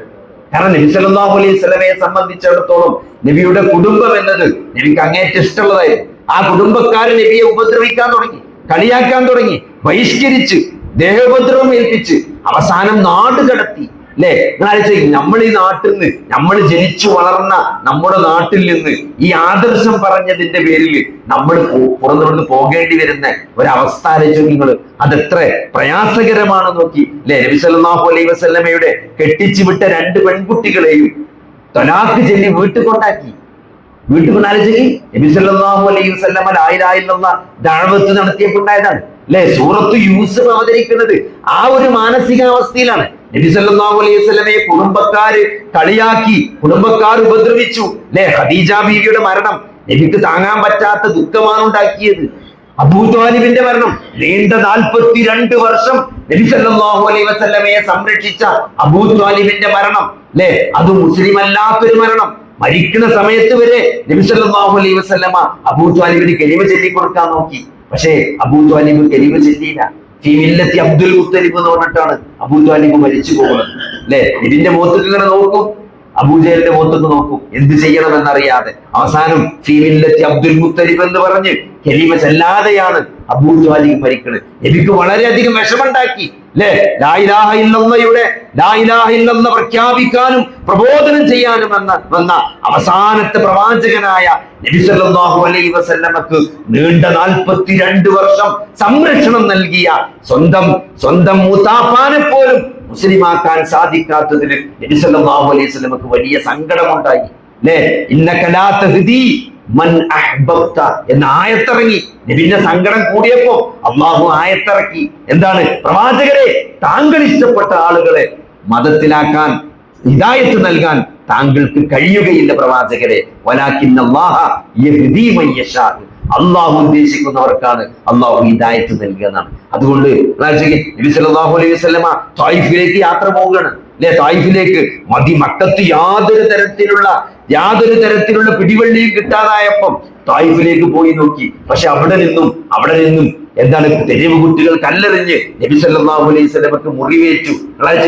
ജീവിതത്തിലെ ഏറ്റവും സങ്കടകരമായ നിമിഷമാണ് ത്വായിഫിൽ ഉണ്ടായത് എന്ന് ചരിത്രത്തിൽ നബി സല്ലല്ലാഹു അലൈഹി വസല്ലമയുടെ സീറയിൽ രേഖപ്പെടുത്തി കാണാൻ പറ്റും. ആ സമയത്താണ് സൂറത്തു യൂസുഫ് ഇറങ്ങുന്നത്. സൂറത്തു യൂസുഫ് എന്താണ്? സൂറത്തു യൂസുഫ് അല്ലെ, ഒരു പ്രവാചകന്റെ കഥയാണ് അല്ലെ. ഇവിടെ ഒരു പ്രവാചകൻ, മക്കയിൽ ഒരു പ്രവാചകൻ എന്താണ്, ആ കുടുംബക്കാരും നാട്ടുകാരും എല്ലാം ഉപദ്രവിക്കുകയും തെറിവിളിക്കുകയും എന്താണ് നാട്ടിൽ നിന്ന് പുറത്താക്കുകയും ചെയ്ത് വലിയ സങ്കടത്തിൽ നിൽക്കുന്ന സന്ദർഭത്തിൽ അള്ളാഹു ഒരു പ്രവാചകന്റെ കഥ പറഞ്ഞു കൊടുക്കുകയാണ്. എന്താണ്? സ്വന്തം കൂടപ്പിറപ്പുകൾ കൊല്ലാൻ ശ്രമിച്ച, ഉപദ്രവിച്ച ഒരു പ്രവാചകനെ അള്ളാഹു രക്ഷപ്പെടുത്തിയ കഥ സൂറത്തു യൂസുഫിലൂടെ അള്ളാഹു നബി സല്ലല്ലാഹു അലൈഹി വസല്ലമക്ക് ആശ്വാസമായിട്ട് ഓതി കേൾപ്പിച്ചു കൊടുക്കുകയാണ്. സൂറത്തു യൂസുഫും നബി സല്ലല്ലാഹു അലൈഹി വസല്ലമയും യൂസുഫ് നബി തമ്മിലുള്ള ഒരു താരതമ്യം നമ്മൾ ചെയ്താൽ നമുക്ക് മനസ്സിലാകും അല്ലെ. നബി സല്ലല്ലാഹു അലൈഹി വസല്ലമയെ ഉപദ്രവിച്ചത് ആരാണ്? നാട്ടുകാരാണ്, കുടുംബക്കാരാണ്, മക്കാരാണ്. പുറത്താക്കാൻ ശ്രമിച്ചു. സൂറത്തു യൂസുഫില് യൂസുഫ് നബിയുടെ ചരിത്രത്തില് യൂസുഫ് നബി ഉപദ്രവിക്കുന്നത് ആരാണ്? സഹോദരങ്ങളാണ്, സംരക്ഷണം നൽകേണ്ടവരാണ് അല്ലെ. നമ്മൾ സാധാരണ ഇവിടെ ജഡ്ജി വിധി നിർണയിക്കുമ്പോൾ ശിക്ഷ കൂടുതൽ കൊടുക്കും അല്ലെ. ഇപ്പൊ ഒരു പിതാവ് ഒരു കുട്ടിനെ പീഡിപ്പിച്ചു, അല്ലെങ്കിൽ എന്താണ് അമ്മാവൻ ഒരു കുട്ടിയെ പീഡിപ്പിച്ചു, സംരക്ഷണം നൽകേണ്ടവർ, സംരക്ഷണം ആഗ്രഹിച്ച് ഒരാൾ സംരക്ഷണം നൽകേണ്ട ഒരാളെ സമീപിച്ച് അയാൾ വഞ്ചിച്ച് പീഡിപ്പിച്ചാല് അതിന്റെ കുറ്റം ഗുരുതരമാണ്. അതിന്റെ കുറ്റം സാധാരണല്ല, ഇരട്ടി ജീവപര്യന്തം കൊടുക്കുക, അല്ലെങ്കിൽ മരണം വരെ ജീവപര്യന്തം തടഞ്ഞു വിധിക്കുക. എന്തുകൊണ്ടാണ്? കാരണം വിശ്വസിച്ച ആൾക്കാർ ചതിക്കാൻ പാടില്ല എന്നതാണ്. വിശ്വസിക്കേണ്ടവർ, സംരക്ഷണം നൽകേണ്ടവർ അവരെ ചതിക്കാൻ പാടില്ല എന്നാണ്. യൂസുഫ് നബിയെ ആരാണ് കിണറ്റിൽ കൊണ്ടിരുന്നത്? സഹോദരങ്ങളാണ്, കൂടെ പിറന്നവരാണ്. എന്നിട്ടോ അടിമച്ചന്തയിലേക്കാണ് വിൽക്കപ്പെടുന്നത്. അടിമച്ചന്തയിൽ വിൽക്കപ്പെടുന്ന ഒരു പ്രവാചകൻ. നബി സല്ലല്ലാഹു അലൈഹി വസല്ലം മക്കയിൽ നിന്ന് പുറത്താക്കപ്പെടുന്നുള്ളൂ. യൂസുഫ് നബി അടിമച്ചന്തയിൽ വിൽക്കപ്പെടുകയാണ്. പിന്നെ യൂസുഫ് നബി ജയിലിൽ അടക്കപ്പെടുകയാണ്. ഒരു ജീവിതത്തിന്റെ ഏറ്റവും നല്ല ഒരു കാലഘട്ടം, യുവത്വം എന്ന് പറഞ്ഞാൽ ജീവിതത്തിന്റെ ഏറ്റവും നല്ലൊരു കാലഘട്ടമാണ്. ആ കാലഘട്ടം വർഷങ്ങളോളം ജയിലിൽ കിടക്കേണ്ടി വരിക. അതെന്തിനു വേണ്ടി? ചെയ്യാത്ത കുറ്റത്തിനാണ്. നിങ്ങൾ ഏറ്റവും വെറുക്കുന്ന ഒരു കുറ്റം നിങ്ങളുടെ മേൽ ആരോപിക്കപ്പെടുക. അത് ആലോചിക്കുന്നത്. ഇപ്പൊ ഞാന് ലഹരിക്കെതിരെ പ്രസംഗിച്ചു, എന്നിട്ടോ എന്റെ വീട്ടിൽ MDMA കണ്ടെടുത്തു എന്നിട്ട് എന്നെ കൊണ്ട് ജയിലിലിട്ട് സോഷ്യൽ മീഡിയയിലൊക്കെ വന്നാൽ എങ്ങനെ ഉണ്ടാവും? എനിക്ക് എത്ര അപമാനമായിരിക്കും. അതിനേക്കാൾ വലിയ പ്രതിസന്ധിയിലാണ് യൂസുഫ് നബി ജയിലിൽ പോണത്. വ്യഭിചാരം ആരോപിക്കപ്പെട്ട് വർഷങ്ങളോളം ചെയ്യാത്ത കുറ്റത്തിന് ജയിലിൽ കിടക്കുന്ന, ജീവിതത്തിന്റെ നല്ല കാലഘട്ടം മുഴുവൻ ജയിലിൽ ചെലവഴിക്കുന്ന ഒരു പ്രവാചകന്റെ കഥ നബി സല്ലല്ലാഹു അലൈഹി വസല്ലമക്ക് അള്ളാഹു ഓതി കൊടുക്കുകയാണ്. പ്രവാചകനെ സങ്കടപ്പെടേണ്ടതില്ല. യൂസുഫിനെ അള്ളാഹു രക്ഷിച്ചിട്ടുണ്ട്. ഈജിപ്തിലെ അധികാരിയായി അള്ളാഹു യൂസുഫിനെ തിരിച്ചു കൊണ്ടുവന്നിട്ടുണ്ട്. കുറ്റം ചെയ്ത സഹോദരങ്ങൾ അവസാനം മുട്ടുമടക്കി യൂസുഫിന്റെ മുമ്പിലേക്ക് വരുന്ന കാഴ്ചയാണ് സൂറത്ത് യൂസുഫിൽ അള്ളാഹു പറഞ്ഞെടുക്കുന്നത്. പക്ഷേ അന്ന് യൂസുഫ് നബി അവർക്ക് പുറത്തുകൊടുക്കുകയാണ് ചെയ്തത്. അതേപോലെ ഈ ഉപദ്രവിച്ച ആളുകൾ താങ്കളുടെ മുമ്പിലേക്ക് വരും. മക്ക ജയിച്ചടക്കുന്ന ഒരു ദിവസം വരും. അന്ന് മുഴുവൻ മക്കൾക്കാർക്കും നബി സല്ലല്ലാഹു അലൈഹി വസല്ലമ മാപ്പ് കൊടുത്തു എന്നാണ്. ഇന്ന് മക്കൾക്കാർക്കെതിരെ പ്രതികാരമില്ല എന്നാണ്. ഉപദ്രവിച്ചവരെ, കൂക്കി വിളിച്ചവരെ, പരിഹസിച്ചവരെ, പുറത്താക്കിയവരെ, കൊല്ലാൻ ശ്രമിച്ചവരെ അവർക്ക് മുഴുവനും അന്ന് മാപ്പ് നൽകിയാണ് പ്രവാചകൻ ചെയ്തത്. അന്ന് നബി മാത്രല്ല, എന്തിനും തയ്യാറായ വലിയ ഒരാൾക്കൂട്ടമാണ് മദീനയിൽ നിന്നും മക്കയിലേക്ക് വന്നത്. അവര് എല്ലാം നബി സല്ലല്ലാഹു അലൈഹി വസല്ലമ എന്ത് കൽപ്പിച്ചാലും അത് ചെയ്യാൻ തയ്യാറായി നിൽക്കുന്ന അനുയായികൾ ഉണ്ടായിരിക്കട്ടെ, ആയിരക്കണക്കിന് അനുയായികൾ ഉണ്ടായിരിക്കെയാണ് നബി സല്ലല്ലാഹു അലൈഹി വസല്ലമ മക്കക്കാർക്ക് മാപ്പ് കൊടുത്തത് എന്നാണ്. അത്രയും വലിയ സ്വഭാവത്തിന്റെ ഉടമയാണ്. പ്രവാചകരെ, താങ്കൾ മഹത്തായ സ്വഭാവത്തിന്റെ ഉടമയാണ് എന്ന് സൂറത്ത് കലമിലൂടെ അല്ലാഹു നബി സല്ലല്ലാഹു അലൈഹി വസല്ലമയുടെ സ്വഭാവമാർഗ്ഗത്തെ പറ്റി സാക്ഷ്യപ്പെടുത്തുകയാണ്. ആ പ്രവാചകൻ ഇത്രയും പ്രതിസന്ധികളിലൂടെ കടന്നു പോയത് ഈ തൗഹീദിന്റെ പേരിലാണ്, ലാ ഇലാഹ ഇല്ലല്ലാഹുവിന്റെ പേരിലാണ്. അള്ളാഹു മാത്രമാണ് ആരാധനക്കർഹൻ. അല്ലെ? ഈ ജാറത്തിലും ദർഗയിലും അന്തിയുറങ്ങുന്ന ഈ ദർഗയിലും ജാറത്തിലും അന്തിയുറങ്ങുന്ന ഔലിയാക്കന്മാർ എന്ന് വിളിക്കപ്പെടുന്ന ആളുകൾ നിങ്ങളെ സഹായിക്കുകയില്ല. അവർ പ്രാർത്ഥന കേൾക്കൂല. അവർ ഒരു തരത്തിലുള്ള സഹായവും ഒരു തരത്തിലുള്ള ഖൈറും ഒരാളുടെ ജീവിതത്തിലേക്ക് കൊണ്ടുവരാൻ അവർക്ക് കഴിയില്ല. ഒരു മനുഷ്യനെ ബാധിച്ച ഒരു ചെറുതിൽ നിന്നും ഒരാളെയും രക്ഷിക്കാൻ ഈ ദർഗകളിലും ജാറങ്ങളിലും അന്തിയുറങ്ങുന്ന ഈ മഹാന്മാർക്കും ഖോജമാർക്കും സാധിക്കുകയില്ല എന്ന അചഞ്ചലമായ അല്ലാഹുവിനെ പറ്റിയുള്ള വിശ്വാസം. അല്ലാഹുവിനെല്ലാം കഴിയുന്ന മാത്രമല്ല, അത് മാത്രമല്ല സഹോദരങ്ങളെ തൗഹീദ് ലാ ഇലാഹ ഇല്ലല്ലാഹ്, ലാ ഇലാഹ ഇല്ലല്ലാഹ്, അല്ലാഹു അല്ലാതെ ഒരു ആരാധ്യനും ഇല്ല എന്നാണ്. ലാ ഇലാഹ, ഒരു ഇലാഹും തന്നെ ഇല്ല, ഇല്ലല്ലാഹ്, അല്ലാഹു അല്ലാതെ. അല്ലാഹു ആരാധനക്കർഹൻ, അല്ലാഹു പ്രാർത്ഥന കേൾക്കുന്നവൻ എന്നല്ല. ആ ജാറത്തിലുള്ളവർ പ്രാർത്ഥന കേൾക്കൂല എന്ന് പറയണം. അതാണ് ലാ ഇലാഹ എന്ന് പറഞ്ഞാൽ ഒരു ഇലാഹും തന്നെ ഇല്ല. അപ്പൊ അതുകൊണ്ട് അങ്ങനെ പറയാൻ, അങ്ങനെ പറഞ്ഞത് കൊണ്ടാണ് സഹോദരങ്ങളെ നബി സല്ലല്ലാഹു അലൈഹി വസല്ലമക്ക് പ്രതിസന്ധികളിലൂടെ കടന്നു പോകേണ്ടി വന്നത്. അതുകൊണ്ട് നമ്മളെ വിശ്വാസത്തിൽ അതിലെന്തെങ്കിലും അല്ലാഹു അല്ലാത്ത ഒരു ശക്തിയോടും, അത് ജിന്നാകട്ടെ, മലക്കാകട്ടെ, മനുഷ്യനാകട്ടെ, ജീവിച്ചിരിക്കുന്നവരാകട്ടെ, മരിച്ചവരാകട്ടെ, ഒരു ശക്തിയോടും ഒരാൾക്ക് പ്രാർത്ഥിക്കാവുന്നതല്ല. പ്രാർത്ഥന അല്ലാഹുവോട് മാത്രമാണ് എന്നതാണ് ലാ ഇലാഹ ഇല്ലല്ലാഹ് എന്ന കലിമത്തു തൗഹീദ് നമ്മളെ പഠിപ്പിക്കുന്നത്. അല്ലാഹുവിന്റെ നാമങ്ങളോ ഗുണങ്ങളോ വിശേഷണങ്ങളോ അല്ലാഹു അല്ലാത്ത ഒരാൾക്കും തന്നെ നമ്മൾ ചേർക്കാൻ പാടില്ല, മനസ്സിലാക്കാൻ പാടില്ല. ആലോചിച്ച് ഈ മൺമറഞ്ഞു പോയ അമ്പിയാക്കന്മാരും ഔലിയാക്കന്മാരൊക്കെ നമ്മൾ ലോകത്തിന്റെ ഏത് മുക്കിൽ വെച്ച് ഒരു മനുഷ്യൻ ഏത് ഭാഷയിൽ വിളിച്ചാലും അത് മൊയ്‌ദീൻ ശൈഖ് കേൾക്കും എന്ന് പാട്ട് പാടുന്നവർ, എന്ന് മാലപ്പാട്ട് പാടുന്നവർ, അവർ അല്ലാഹുവിനെ നൽകിയ സ്ഥാനം എന്താണ് അല്ലെ? അല്ലാഹു ബസീറാണെന്ന് പറയുമ്പോൾ അല്ലാഹു എല്ലാം കാണുന്നവനാണ്. അല്ലാഹു സമീ ആണെന്ന് പറയുമ്പോൾ അല്ലാഹു എല്ലാം കേൾക്കുന്നവനാണ്. അല്ലാഹു അലീമാണ്, അല്ലാഹു എല്ലാം അറിയുന്നവനാണ് എന്ന് പറയുമ്പോൾ സഹോദരങ്ങളെ, ആരെവിടുന്ന് ഏത് ഭാഷയിൽ വിളിച്ചാലും അത് മൊയ്‌ദീൻ ശൈഖ് കേൾക്കുമെന്ന് പറഞ്ഞാൽ അത് അല്ലാഹുവിന്റെ സിഫത്താണ്. എവിടെ നിന്ന് എങ്ങനെ വിളിച്ചാലും കേൾക്കുമെന്നത് അത് അല്ലാഹുവിന്റെ സിഫത്താണ്. അത് അല്ലാഹു അല്ലാത്ത ഒരാൾക്ക് ചേർത്ത് പറഞ്ഞാൽ അല്ലാഹുവിന്റെ നാമങ്ങളിലും ഗുണങ്ങളിലും വിശേഷണങ്ങളിലും പങ്കു ചേർത്തു എന്നുള്ളതാണ്. അത് ശിർക്കാണ്, അത് വലിയ പാപമാണ്. അതുകൊണ്ട് സ്വർഗം നിഷിദ്ധമാകും, നരകത്തിന് കാലാകാലം താമസിക്കേണ്ടി വരുന്ന വലിയ പാപമാണ് എന്ന് നമ്മൾ കൃത്യമായിട്ട് മനസ്സിലാക്കുക. രണ്ടാമത്തത് നമസ്കാരമാണ്. അത് ദീനിലേക്ക് ഈ ദുനിയാവിലൂടെ നമ്മൾ യാത്ര സഞ്ചരിക്കുമ്പോൾ, ഈ ദുനിയാവിന്റെ ജീവിതമാകുന്ന ഈ ചെറിയ ആയുസ്സിലൂടെയുള്ള നമ്മുടെ യാത്രയിൽ നമ്മൾ ശ്രദ്ധിക്കേണ്ട ആദ്യത്തെ പോയിന്റ് തൗഹീദ് തന്നെയാണ്. തൗഹീദിൽ ഒരു കളങ്കം മരണം വരെ വരാൻ പാടില്ല. അല്ലാഹു അല്ലാത്ത ഒരാളിലേക്കും പ്രാർത്ഥന ഉയരാൻ പാടില്ല. അല്ലാഹുവിന്റെ കഴിവ് അല്ലാഹു അല്ലാത്ത ഒരാൾക്കും നമ്മൾ വകവെച്ച് കൊടുക്കാൻ പാടില്ല. രണ്ടാമത്തത് നമസ്കാരം. ഒരാൾ മുസ്ലിമായി കഴിഞ്ഞാൽ നിങ്ങൾ ആലോചിച്ച് 12:35 ബാങ്ക് വിളിച്ചാല് 12:36 ഒരാൾ മുസ്ലിം ആയതെങ്കിൽ അയാളുടെ മേൽ 100 നമസ്കാരം നിർബന്ധമാണ്. അയാൾക്ക് നിസ്കരിക്കാൻ അറിയില്ലെങ്കിലും, അയാൾക്ക് അറബി അറിയില്ലെങ്കിലും, അറിയുന്ന പോലെ അല്ലാഹ് എന്ന് മാത്രം പറഞ്ഞിട്ടാണെങ്കിലും അയാൾ നമസ്കരിക്കണം എന്നതാണ്. നമസ്കാരത്തിന് ഒരാൾക്കും ഇളവില്ല എന്നുള്ളതാണ്. അൽ അഹ്ദുൽ ലദീ ബൈനനാ വബൈനഹുമുസ് സ്വലാത്ത് ഫമൻ തറകഹ ഫഖദ് കഫറ എന്ന ഇമാം തുർമുദിയുടെ ഹദീസ് കാണാൻ പറ്റും. എന്താണ് നമ്മളും അവിശ്വാസികളും തമ്മിൽ വ്യത്യാസം എന്താണ്? അവിടെ നമസ്കാരമാണ്. ആരെങ്കിലും അതിനെ ഉപേക്ഷിച്ചാൽ അവൻ കാഫിറായി എന്നാണ്. ബോധപൂർവം ഒരാൾ നമസ്കാരം ഉപേക്ഷിച്ചാൽ അവൻ കാഫിറാണെന്നാണ്. അപ്പൊ നമസ്കാരത്തിന്റെ വിഷയത്തിൽ നമ്മൾ നല്ലോണം ശ്രദ്ധിക്കണം. ആലോചിക്ക്, പരലോകത്ത് ചെന്നാൽ ആദ്യമായി വിചാരണ ചെയ്യപ്പെടുക നമസ്കാരത്തെ കുറിച്ചാണ്. 5 നേരത്തെ നമസ്കാരം ആണുങ്ങളെ സംബന്ധിച്ചിടത്തോളം അത് പള്ളിയിൽ പോയി ജമാഅത്തായിട്ട് നമസ്കരിക്കുക എന്നുള്ളത് വളരെ പ്രധാനപ്പെട്ട കാര്യമാണ്. പക്ഷേ നമ്മളൊക്കെ നിസ്കരിക്കുന്നവരാണ്. ഇന്ന് നിസ്കരിക്കാത്ത ആള് പണ്ടത്തെ പോലെയല്ല. പണ്ടൊക്കെ പള്ളിക്ക് ചെന്നാല് വെറും വയസ്സന്മാര് മാത്രമേ പള്ളിയിൽ കാണാൻ പറ്റുള്ളൂ. എന്നാൽ ഇന്ന് പള്ളികളൊക്കെ അൽഹംദുലില്ലാ പണ്ടത്തെക്കാളൊക്കെ സജീവമാണ്. പക്ഷെ എന്താണ്? നമസ്കാരത്തില് ഇല്ല, ആ ചൈതന്യം ഖുശൂഇല്ലാതെ നമസ്കരിക്കുന്നവരാണ് ഇന്ന് പലപ്പോഴും നമുക്ക് നമസ്കാരക്കാരെ കാണാൻ പറ്റുന്നത്. അതുകൊണ്ട് അതിനുള്ള മാർഗം എന്താണ്? നമ്മൾ സലാത്തിൽ മുഅദ്ദിനാണ്, വിട പറയുന്നവന്റെ നമസ്കാരമാണ് നിങ്ങൾ നമസ്കരിക്കേണ്ടതെന്നാണ്. ഇന്നിപ്പോ നമ്മൾ അസർ നിസ്കരിച്ചപ്പോൾ നമ്മൾ ആലോചിക്കേണ്ടത് എന്താ അറിയോ? മഗ്രിബിന് നമ്മൾ ബാക്കി ഉണ്ടാവില്ല എന്നാണ്. മഗ്രിബ് നമസ്കരിക്കാൻ നമ്മൾ ജീവിച്ചിരിപ്പുണ്ടാവില്ല. നിങ്ങൾ അസർ നിസ്കരിക്കുമ്പോൾ മനസ്സിൽ വിചാരിക്കണം. അതുകൊണ്ട് ഇതിന്റെ അവസാനത്തെ നിസ്കാരമാണ്. ഈ അസർ ഇപ്പൊ നമ്മള് മഗ്‌രിബ് നിസ്കരിക്കാൻ പോവാണെങ്കിൽ ഈ മഗ്‌രിബിന്റെ അവസാനത്തെ നിസ്കാരമാണ്. ഇശാ ജമാഅത്തിന്റെ മുമ്പ് ഞാൻ കുഴഞ്ഞു വീണ് മരിക്കുന്നുള്ളൊരു അവസ്ഥ നിങ്ങൾ ആലോചിച്ച് നോക്കി. ആ നിസ്കാരത്തിൽ എത്ര ഖുശൂ ഉണ്ടാവും. അതന്നെയാണ് ഖുശൂ പറഞ്ഞത്. നിങ്ങളത് അവസാനത്തെ നിസ്കാരമാണെന്ന് വിചാരിച്ചാല് നിങ്ങൾ ഫാത്തിഹയൊക്കെ നല്ല മെല്ലെ ഓതുള്ളൂ. കോഴി കൊത്തണ പോലെ നല്ല സുജൂദൊക്കെ വീണാല് നേരം സമയം പോരാന്ന് തോന്നും അല്ലെ? അത്രയും ഇഖ്ലാസോട് കൂടി ജീവിതത്തിൽ ഒരിക്കലും നിസ്കരിച്ചിട്ടുണ്ടാവില്ല. അങ്ങനത്തെ നിസ്കാരമാണ് ഇത്. അവസാനത്തെ നിസ്കാരമാണെന്ന് വിചാരിച്ച് ഒരാൾ നിസ്കരിക്കുമ്പോൾ നിസ്കരിക്കുക. കാരണം എന്താ പറയുക? കാരണം ഇശാക്ക് നമ്മൾ ഉണ്ടാവില്ല എന്ന് വിചാരിച്ചാല് പിന്നെ നമ്മളെ മഗ്‌രിബിന്റെ അവസ്ഥ എന്തേക്കാരം?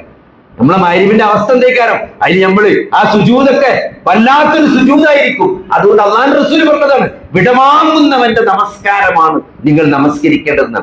ഖുശൂഅ് കിട്ടാതെ പരാതിപ്പെട്ട ആളോട് നബി പറഞ്ഞ മറുപടിയാണത്. ഖുശൂഅ് എന്താ കിട്ടാത്തത് ചോദിച്ചപ്പോ, ഖുശൂഅ് കിട്ടണമെങ്കിൽ എന്താ ചെയ്യാ? ഇതിന്റെ അവസാനത്തെ നിസ്കാരാണ് വിചാരിച്ച് നിസ്കരിച്ചാൽ മതി. അപ്പോ ഒരു ഖുശൂഅ് ഇല്ലാത്തവനും ഖുശൂഅ് കിട്ടും. പിന്നെ മാത്രമല്ല സഹോദരങ്ങളെ, ഈ ഉമ്മത്തിൽ ആദ്യമായിട്ട് ഉയർത്തപ്പെടുക ഖുശൂഅ് ആണ് എന്ന് അല്ലാഹുവിന്റെ റസൂൽ പറഞ്ഞിട്ടുണ്ട്. അതുകൊണ്ട് അത് ഉയർത്തപ്പെടാതെ നോക്കുക എന്നുള്ളത്, അത് ആ നിസ്കരിക്കുമ്പോൾ മാത്രം കിട്ടേണ്ട ഒരു സാധനമല്ല ഖുശൂഅ് എന്നാല്. അത് ജീവിതത്തിൽ 24 മണിക്കൂറും നമുക്ക് കിട്ടേണ്ട ഒരു സാധനമാണ്. അത് കിട്ടണമെങ്കിൽ നമ്മൾ അല്ലാഹുവിൽ അചഞ്ചലമായ വിശ്വാസവും പരലോകത്തിൽ ദൃഢമായ ബോധ്യവുമാണ്. പരലോകത്ത് ദൃഢമായി വിശ്വസിക്കുന്നവരാണ്. ഈ മരണത്തിന് ശേഷം ഒരു ജീവിതമുണ്ട്. ഞാൻ ഉയർത്തെഴുന്നേൽപ്പിക്കപ്പെടും. ഞാൻ ചെയ്തത് സംസാരം അള്ളാഹു എനിക്ക് കാണിച്ചു തരുന്ന എന്റെ ചെറുതും വലുതുമായ സകല കർമ്മങ്ങളെയും അള്ളാഹു രേഖപ്പെടുത്തി വെക്കുന്നുണ്ടെന്ന് എന്റെ കൈകൾ സാക്ഷി പറയുന്ന, എന്റെ വായകൾക്ക് സീല് വെച്ച് എന്റെ കൈകൾ സംസാരിക്കുന്ന, എന്റെ കാലുകൾ സാക്ഷി പറയുന്ന, ഭൂമി അതിന്റെ വർത്തമാനങ്ങൾ വിളിച്ചു പറയുന്ന ഏറ്റവും അപകടം പിടിച്ച ഒരു ദിവസത്തെ വിചാരണക്ക് അള്ളാഹുവിന്റെ മുമ്പിൽ നിൽക്കേണ്ടി വരും എന്ന ഒരു ബോധത്തോടു കൂടി ആർക്കാണോ ജീവിക്കാൻ സാധിക്കുന്നത് അപ്പോഴാണ് ഖുശൂഅ് ഉണ്ടാകുക. ഈ മരണത്തിന് ശേഷം ഉയർത്തെഴുന്നേൽപ്പിക്കപ്പെടും, ചോദ്യം ചെയ്യപ്പെടും. അള്ളാഹു നൽകിയ ഓരോ അനുഗ്രഹങ്ങളെ കുറിച്ചും അള്ളാഹു ചോദ്യം ചെയ്യും എന്ന ഒരു ബോധത്തോടു കൂടി നമുക്ക് ജീവിക്കാൻ സാധിക്കുമ്പോഴാണ് നമുക്ക് ജീവിതത്തിൽ ഖുശൂഅ് ഉണ്ടാകുക. അപ്പോഴാണ് നിസ്കാരത്തിലും നന്നായിട്ട് ഖുശൂഅ് ഉണ്ടാകുക. അതുകൊണ്ട് ആ നമസ്കാരത്തിന്റെ കാര്യത്തിൽ നമ്മൾ നന്നായിട്ട് ശ്രദ്ധിക്കേണ്ടതുണ്ട്. അതേപോലെ തന്നെ സഹോദരങ്ങളെ, നമ്മള് കൂട്ടുകാരെ തെരഞ്ഞെടുക്കുമ്പോൾ നല്ല കൂട്ടുകാരെ തെരഞ്ഞെടുക്കുക. ദുനിയാവിൽ നിന്നും നമ്മളെ മറപ്പിക്കുന്ന, ആഖിറത്തിനെ കുറിച്ച് മറപ്പിക്കുന്ന, ദുനിയാവിൻ്റെത് മാത്രം സംസാരിക്കുന്ന, ദുനിയാവിന്റെ കാര്യങ്ങൾ മാത്രം ചർച്ച ചെയ്യുന്ന കൂട്ടുകാരെ നമ്മൾ തെരഞ്ഞെടുക്കരുത്. ആഖിറത്തിന് വേണ്ടി മത്സരിക്കുന്ന, നിങ്ങൾ മത്സരിക്കേണ്ടത് ആഖിറത്തിന് വേണ്ടിയാണെന്നാണ്. ആഖിറത്തിന് വേണ്ടി മത്സരിക്കുന്ന കൂട്ടുകാരെ തെരഞ്ഞെടുക്കണം അല്ലെ? സ്വതക്കയുടെ കാര്യത്തിലാണെങ്കിലും എന്താണ്, ഇത്തഖുന്നാർ വലൗ ബിശിഖ്ഖി തംറ, കാരക്കയുടെ ഒരു ചുള കൊണ്ടാണെങ്കിലും നിങ്ങൾ നരകത്തെ കാക്കണം എന്ന് സഹാബത്തിനോട് നബി സല്ലല്ലാഹു അലൈഹി വസല്ലമ മിമ്പർമ കയറി പറഞ്ഞു. ആലോചിക്കുമ്പോ ഒരു കാരക്കയുടെ ചുള എന്ന് പറഞ്ഞാല് അതൊക്കെ പറഞ്ഞാല് അത് കണ്ട ആൾക്കാർക്കേ മനസ്സിലാവുള്ളൂ. പണ്ടൊക്കെ ഇപ്പൊ നമുക്ക് എന്താ വെച്ചാല് നോമ്പറക്കാനൊക്കെ ഈത്തപ്പഴങ്ങൾ ഒന്നായിട്ട് കൊണ്ടുപോയി കുട്ടുക ചെയ്യാം. പണ്ട് കാരക്ക ഉണ്ടാവും, അത് ഈ വയസ്സന്മാര് ഓരോ കത്തിയോണ്ട് ഇങ്ങനെ അത് 4 ചുളയും 8 ചുളയൊക്കെ ആക്കിയിട്ടാണ് പണ്ടിക്ക് നോമ്പറക്കാൻ കൊടുത്തിനെ. അത് ഓർമ്മ ഉണ്ടാവും ചിലപ്പോ. അതിന്റെ ഒരു ചുള എന്ന് പറയുമ്പോ അതിന്റെ ഒരു പീസേക്കാരം, ഒരു കാരക്ക 4 പീസാക്കി എത്ര ഉണ്ടാവും? അത് ഉണങ്ങിയ കാരക്കയാരോ, അത് വെള്ളത്തിലിട്ട് പുതിർത്തേണ്ടി വരും ആദ്യം തിന്നണമെങ്കിൽ, അങ്ങനെ പല്ല് പൊട്ടിപ്പോ. അങ്ങനത്തെ കാരക്ക 4 കഷ്ണാക്കി നോമ്പ് തുറന്ന ഒരു കാലുണ്ടായിരുന്നു. നബി സല്ലല്ലാഹു അലൈഹി വസല്ലം സഹാബത്തിനോട് പറയാണ്, ഒരു കാരക്കയുടെ ചുളവുണ്ടെങ്കിലും നിങ്ങൾ നരകത്തെ കാക്കണം എന്ന് പറയുമ്പോൾ ആ നരകത്തിന്റെ ഗൗരവത്രങ്ങൾ ആലോചിച്ചു. അപ്പൊ അതുകൊണ്ട് സഹോദരങ്ങളെ, ഈ ജീവിതം എന്നത് എന്തിനാണ്? നരകത്തെ കാക്കാൻ വേണ്ടിയിട്ടുള്ളതാണ്. എന്തൊക്കെ നമുക്ക് ജീവിതത്തിലുണ്ടോ, നമ്മളെ നാവുണ്ട്, അതുകൊണ്ട് നമുക്ക് സംസാരിക്കാൻ പറ്റും അല്ലേ? അതുകൊണ്ട് ദീനിന്റെ കാര്യം അള്ളാഹിനെ പറ്റി പറഞ്ഞു കൊടുക്കുക, അള്ളാഹിന്റെ റസൂലിനെ പറ്റി പറഞ്ഞു കൊടുക്കുക, ഈ ദീനിനെ പറ്റി പറഞ്ഞു കൊടുക്കുക. അതുകൊണ്ട് അതേപോലെ നമുക്ക് എഴുതാൻ പറ്റുമോ? എഴുതാം. നമുക്കൊരു വോയിസ് ഇടാൻ പറ്റുമോ? ഒന്നും നമുക്ക് ചെയ്യാൻ പറ്റൂലെങ്കിൽ, ഇപ്പൊ നമ്മളടുത്ത് 5 പൈസ അല്ല, പക്ഷെ നമ്മൾ പറഞ്ഞാൽ കേൾക്കണ 1-2 മുതലാളിമാരുണ്ടെങ്കിൽ നമുക്ക് പറഞ്ഞു നോക്കാൻ ഒരു വോയിസ്. നേരിട്ട് പോയി പറയാൻ മടിയാണെങ്കിൽ ഇന്ന് വളരെ സുഖമാണ്, ഒരു വോയിസ് ഇട്ടാൽ മതി. ഇന്നെ പ്രയാസമുള്ള ഒരു കുടുംബം ഇന്ന സ്ഥലത്തുണ്ട്, നിങ്ങളെ വീടിന്റെ കുറച്ച് അപ്പുറത്ത് പോയാൽ ഒരു കുടുംബമുണ്ട്, ഒരാളുണ്ട്, അയാൾ നല്ല പ്രയാസത്തിലാണ്, നിങ്ങൾ പറ്റുമെങ്കിൽ അയാളൊന്ന് സഹായിക്കണം എന്ന് നമുക്കൊരു വോയിസ് ഒരാൾക്ക് കൊടുക്കാൻ പറ്റൂലേ? എന്തൊക്കെ അള്ളാഹു നമുക്ക് നൽകിയിട്ടുണ്ടോ, എഴുതാൻ പറ്റുമോ, വരക്കാൻ പറ്റുമോ, നമുക്ക് എന്തൊക്കെ അള്ളാഹു നൽകിയ കഴിവുകളുണ്ടോ, അതുകൊണ്ടൊക്കെ നമ്മൾ പോസിറ്റീവായിട്ട് അള്ളാഹുവിന്റെ ദീനിന് വേണ്ടി അള്ളാഹുവിന്റെ വജ്ഹ് ആലോചിച്ചുകൊണ്ട് നമ്മൾ സൽക്കർമ്മം ചെയ്യുമ്പോൾ സഹോദരനെ, അതാണ് ഈ ജീവിതത്തിന്റെ ലക്ഷ്യം. അള്ളാഹു നൽകിയ ഈ അനുഗ്രഹങ്ങൾക്ക് അങ്ങനെയാണ് നമ്മൾ നന്ദി കാണിക്കേണ്ടത്. ലഇൻ ശകർത്തും ലഅസീദന്നകും, നിങ്ങൾ നന്ദി കാണിച്ചാൽ നിങ്ങൾക്ക് നാം വർദ്ധിപ്പിച്ചു തരുന്നതാണ്. അതുകൊണ്ട് സഹോദരങ്ങളെ, ഈ ജീവിതം എന്നുള്ളത് അത് പരീക്ഷണമാണെന്ന് പറയുമ്പോൾ അതെന്താണ്, നമ്മൾ എപ്പോഴും ആലോചിക്കും നമ്മുടെ വാക്കുകളും പ്രവൃത്തികളും കർമ്മങ്ങളും ഒക്കെ നാളെ ഒന്നുകിൽ നമുക്ക് അനുകൂലമായിട്ട് വരും, അല്ലെങ്കിൽ നമുക്ക് പ്രതികൂലമായിട്ട് വരും. അങ്ങനെയാണ് കർമ്മങ്ങൾ വരുള്ളൂ. നമ്മൾ എന്ത് ചെയ്താലും, നമ്മളൊരു വാക്കാകട്ടെ, സംസാരമാകട്ടെ, എഴുത്താകട്ടെ, നമ്മളിപ്പോ ഒരു ഗൂഗിൾ പേ ചെയ്യണത് പോലും, നമ്മളിപ്പോ ഒരു സ്കാൻ ചെയ്തിട്ട് ഗൂഗിൾ പേ ചെയ്യുമ്പോൾ നമ്മൾ ആ പാസ്വേഡ് അടിക്കണ്ടല്ലോ, നമ്മുടെ ഫേസ് സ്കാൻ ചെയ്യണ്ടല്ലോ, ആ അടിക്കുന്നത് പോലും അത് നാളെ പരലോകത്ത് നമുക്ക് അനുകൂലമായിട്ടാണോ വരിക, നമുക്ക് എതിരായിട്ടാണോ വരിക, അതാണ് നമ്മൾ ആലോചിക്കേണ്ടത്. അത് എതിരായിട്ട് വരുന്ന ഒരവസ്ഥ ഉണ്ടെങ്കിൽ സഹോദരങ്ങളെ, അത് വലിയ നഷ്ടമായിരിക്കും. അതാണ് നമ്മൾ മനസ്സിലാക്കേണ്ടത്. ഒരു തിരിച്ചുപോക്കും സാധ്യമല്ല. മഹാനായ ഉസ്മാൻ ഇബ്നു അഫ്ഫാൻ റളിയല്ലാഹു അൻഹു അദ്ദേഹം ഖബർ കാണുമ്പോൾ കരയുമെന്നാണ്. കരഞ്ഞെന്ന് അദ്ദേഹത്തിന്റെ താടി രോമങ്ങളിലൂടെ കണ്ണീരിങ്ങനെ ഉറ്റിട്ട് താഴേക്ക് വീഴുന്നതാണ്. സഹാബത്തിന് വലിയ അത്ഭുതമാണ്. കാരണം നബി സല്ലല്ലാഹു അലൈഹി വസല്ലമ ഖുർആൻ പറയുമ്പോൾ എന്ത് ചെയ്യും, നരകശിക്ഷയെ പറ്റി പറയുന്നുണ്ട്. പക്ഷെ അപ്പോഴും ഉസ്മാൻ റളിയല്ലാഹു കരയിലില്ല. പക്ഷെ ഖബർ കണ്ടാലും, ഖബറിനെ പറ്റി കേട്ടാലും, ഖബറിനെ പറ്റി എന്തെങ്കിലും നബി പറഞ്ഞാലും അപ്പൊ ഉസ്മാൻ റളിയല്ലാഹു ഭയങ്കരമായിട്ട് കരയുന്നതാണ്. കണ്ണീരൊക്കെ താടിയിലൂടെ ഇങ്ങനെ ഒലിച്ചിറങ്ങുന്നതാണ്. സഹാബത്ത് ചോദിച്ചു ഉസ്മാൻ റളിയല്ലാഹു, എന്താണ് നരകത്തെ പറ്റി ഇപ്പോൾ പറയുമ്പോഴും ഇല്ലാത്തൊരു കരച്ചിൽ എന്താണ്, ഖബറിനെ പറ്റി പറയുമ്പോൾ താങ്കൾക്ക് ചോദിച്ചപ്പോ അദ്ദേഹം പറഞ്ഞൊരു മറുപടി നമ്മളൊക്കെ നമ്മുടെ മനസ്സിൽ കുത്തിവെക്കേണ്ട ഒരു മറുപടിയാണ്. അള്ളാഹുവിന്റെ റസൂൽ പറയുന്നത് ഞാൻ കേട്ടിട്ടുണ്ട്. എന്തറിയോ, ഖബർ എന്ന് പറഞ്ഞാല് പരലോകത്തെ ആദ്യത്തെ വീടാണെന്ന്. പരലോകത്ത് ഒരാൾക്ക് ചെന്ന് ചേരാനുള്ള ഫസ്റ്റ് വീടാണ് ഖബർ എന്നത്. അവിടെ ഒരാൾക്ക് എളുപ്പമാണെങ്കിൽ അവിടുന്ന് അങ്ങോട്ടൊക്കെ എളുപ്പമായി. ഒരാൾ ഖബറിൽ എളുപ്പം കിട്ടിയാൽ അവിടുന്ന് അങ്ങോട്ടൊക്കെ എളുപ്പമായിരിക്കും. ഒരാൾക്ക് ഖബറിൽ പ്രയാസമാണെങ്കിൽ അവിടുന്ന് അങ്ങോട്ടൊക്കെ പ്രയാസമായിരിക്കും. പക്ഷെ എന്താ ഖബറിൽ നമ്മൾ കുറച്ച് കാലം കിടക്കേണ്ടി വരും. അപ്പൊ നിങ്ങൾ ആലോചിച്ച് നോക്കി, നമ്മളൊരു അവസ്ഥ, നമ്മുടെ സ്ഥിതി മോശമാണെങ്കിൽ നമുക്ക് യാതൊരു പ്രതീക്ഷ ഇല്ലാതെ പിന്നെ ആ ഖബറിൽ കിടക്കണം. ഒരു പ്രതീക്ഷ ഇല്ലാതെ ഒരു സുബ്ഹാനല്ലാഹ് ചെല്ലാൻ പറ്റൂല, ഒരു സുന്നത്ത് നിസ്കരിക്കാൻ പറ്റൂല, ജീവിതത്തിലേക്ക് ഒരു തിരിച്ചു പോകുന്നത് സാധ്യമല്ല. ഇനി എന്താണ് കാത്തിരിക്കുന്നത്? ഒരു കഠിനമായ വിചാരണം മാത്രമാണ് കാത്തിരിക്കുന്നത്. അള്ളാഹുവിന്റെ എന്തെങ്കിലും ഔദാര്യം കിട്ടി സ്വർഗത്തിൽ പോയെങ്കിൽ മാത്രമേ ഈ ഒരു പ്രതീക്ഷ ഉള്ളൂ എന്നല്ലേ ഒരു കാഴ്ചപ്പാടോടുകൂടി ആ കുറെ ദീർഘമായ ഒരു കാലഘട്ടം ആ ഖബറിൽ ലോക്കായിട്ട് കിടക്കേണ്ട ഒരു അവസ്ഥ നിങ്ങൾ ആലോചിച്ച് നോക്കി. അതുകൊണ്ടാണ് ഉസ്മാൻ ഇബ്നു അഫ്ഫാൻ കരഞ്ഞത് എന്നാണ്. അതുകൊണ്ടാണ് കരഞ്ഞത് കേട്ടോ. ആ കരഞ്ഞത് വെറും കരച്ചിന് മാത്രമല്ല, ആ കരഞ്ഞത് അദ്ദേഹത്തെ സൽക്കർമ്മങ്ങൾ ചെയ്യാൻ പ്രേരിപ്പിച്ചു എന്നുള്ളതാണ്. അല്ലെ, മസ്ജിദുൻ നബവിയില്, മദീനയിലെ പള്ളിയില് സഹാബത്തിന് സ്ഥലമില്ല. അല്ലെ, സഹാബികളുടെ എണ്ണം കൂടി വരികയാണ്. മസ്ജിദ് നബി ചെറുതായിരുന്നു. എല്ലാ സഹാബിമാരും നിസ്കരിക്കാൻ വന്നാല് പള്ളിയിൽ കൊള്ളാണ്ടായപ്പം പള്ളി വലുതാക്കണം. അപ്പൊ ആര് സ്ഥലം തരും? അതിന്റെ അടുത്തുള്ള സ്ഥലം എന്ന് പറഞ്ഞാൽ യഹൂദന്റെ സ്ഥലമാണ്. ഭയങ്കര വിലയാണ്. അന്ന് മസ്ജിദ് നബവിക്ക് അടുത്ത് അന്ന് തന്നെ 1000 ദീനാറ് വില ഉണ്ട് സ്ഥലത്തിന്. അന്നത്തെ കാലത്ത് 1000 സ്വർണ്ണ ദീനാറ് കൊടുത്തിട്ടാണ് മഹാനായ ഉസ്മാൻ ഇബ്നു അഫ്ഫാൻ മസ്ജിദ് നബവിക്ക് വേണ്ടി ആ സ്ഥലം വാങ്ങി കൊടുത്തത്. ഇന്നിപ്പോ മസ്ജിദ് നബവിയിൽ നൂറുസ്കാരം കഴിഞ്ഞ് നിൽക്കുക. ആ നിസ്കരിച്ച ആളുകളുടെ പ്രതിഫലക്കാർക്ക് കിട്ടിയിട്ടുണ്ടാവും. മഹാനായ ഉസ്മാൻ ഇബ്നു അഫ്ഫാൻ ഖബറിലേക്ക് കിട്ടിയിട്ടുണ്ടാവും. നിങ്ങൾ ആലോചിച്ച് നോക്കി. അപ്പൊ വെറും നുളവിളിച്ചാ പോരാ, ഖബറിനെ ആലോചിച്ച് നുളവിളിച്ചാന്ന് പറഞ്ഞാല് ആ ഖബറിലേക്ക് എന്തെങ്കിലും ചെയ്തു വെക്കാനുള്ള ഒരു ബോധം കൂടി സഹോദരങ്ങളെ ആ കരച്ചിൽ നമുക്ക് ഉണ്ടാക്കണം, ആ ചിന്ത നമുക്ക് ഉണ്ടാക്കണം. അല്ലെ, അന്ന് മദീനയിൽ വരൾച്ചയാണ്. എല്ലാവരുടെ കിണറ്റിലും, ആരെ കിണറ്റിലും വെള്ളമല്ല. ഒരു യഹൂദന്റെ കിണറ്റിൽ സമൃദ്ധമായി വെള്ളമുണ്ട്. നബി ചോദിക്കാണ്, ആര് ആ കിണർ മുസ്ലിങ്ങൾക്ക് വാങ്ങിത്തരുന്ന ചോദിച്ച്. അന്നും 1000 സ്വർണ്ണ ദീനാർ കൊടുത്തിട്ട് ഉസ്മാൻ ഇബ്നു അഫ്ഫാൻ ആ കിണർ മദീനയിലെ മുസ്ലിങ്ങൾക്ക് വാങ്ങിക്കൊടുക്കണം. നിങ്ങൾ ആലോചിച്ച് നോക്കി. അപ്പോ അതൊക്കെ എന്തിനാണ്? നാളെ തന്റെ ഖബറിലേക്ക് വന്നു ചേരുമെന്നുള്ള ആ തികഞ്ഞ ബോധ്യാണ്. അല്ലെ, നമ്മൾ ഈ ദുനിയാവിൽ എത്ര കാലം ജീവിക്കും? എത്ര സമ്പത്തുണ്ടെങ്കിലും നമുക്ക് കുറച്ച് കാലം ജീവിക്കാൻ പറ്റുള്ളൂ. അല്ലെ, മാക്സിമം പോയാൽ ഇന്നത്തെ കാലത്ത് ഒരു 100 വയസ്സ്. അല്ലെ, അതിലല്ലേ ഒരു 60-70 ഒരാള് ഒരു പേഷ്യന്റിന്റെ അടുത്തേക്ക് വന്നു. അപ്പൊ അയാൾക്ക് നല്ല പ്രായമുണ്ട്, ഒരു 79 വയസ്സ്. അപ്പൊ റിട്ടയർഡ് പ്രൊഫസർ, ഇവിടെ ഈ കണ്ണൂരുള്ള പ്രൊഫസർ. അപ്പൊ അയാൾ മലപ്പുറത്ത് തന്നെ മഞ്ചേരി എന്നെ കാണിക്കാൻ വന്നു. അപ്പൊ ഞാൻ നിങ്ങളെന്താ കണ്ണൂരിലാണ് എന്താ ഇവിടെ വന്നു വെച്ചു.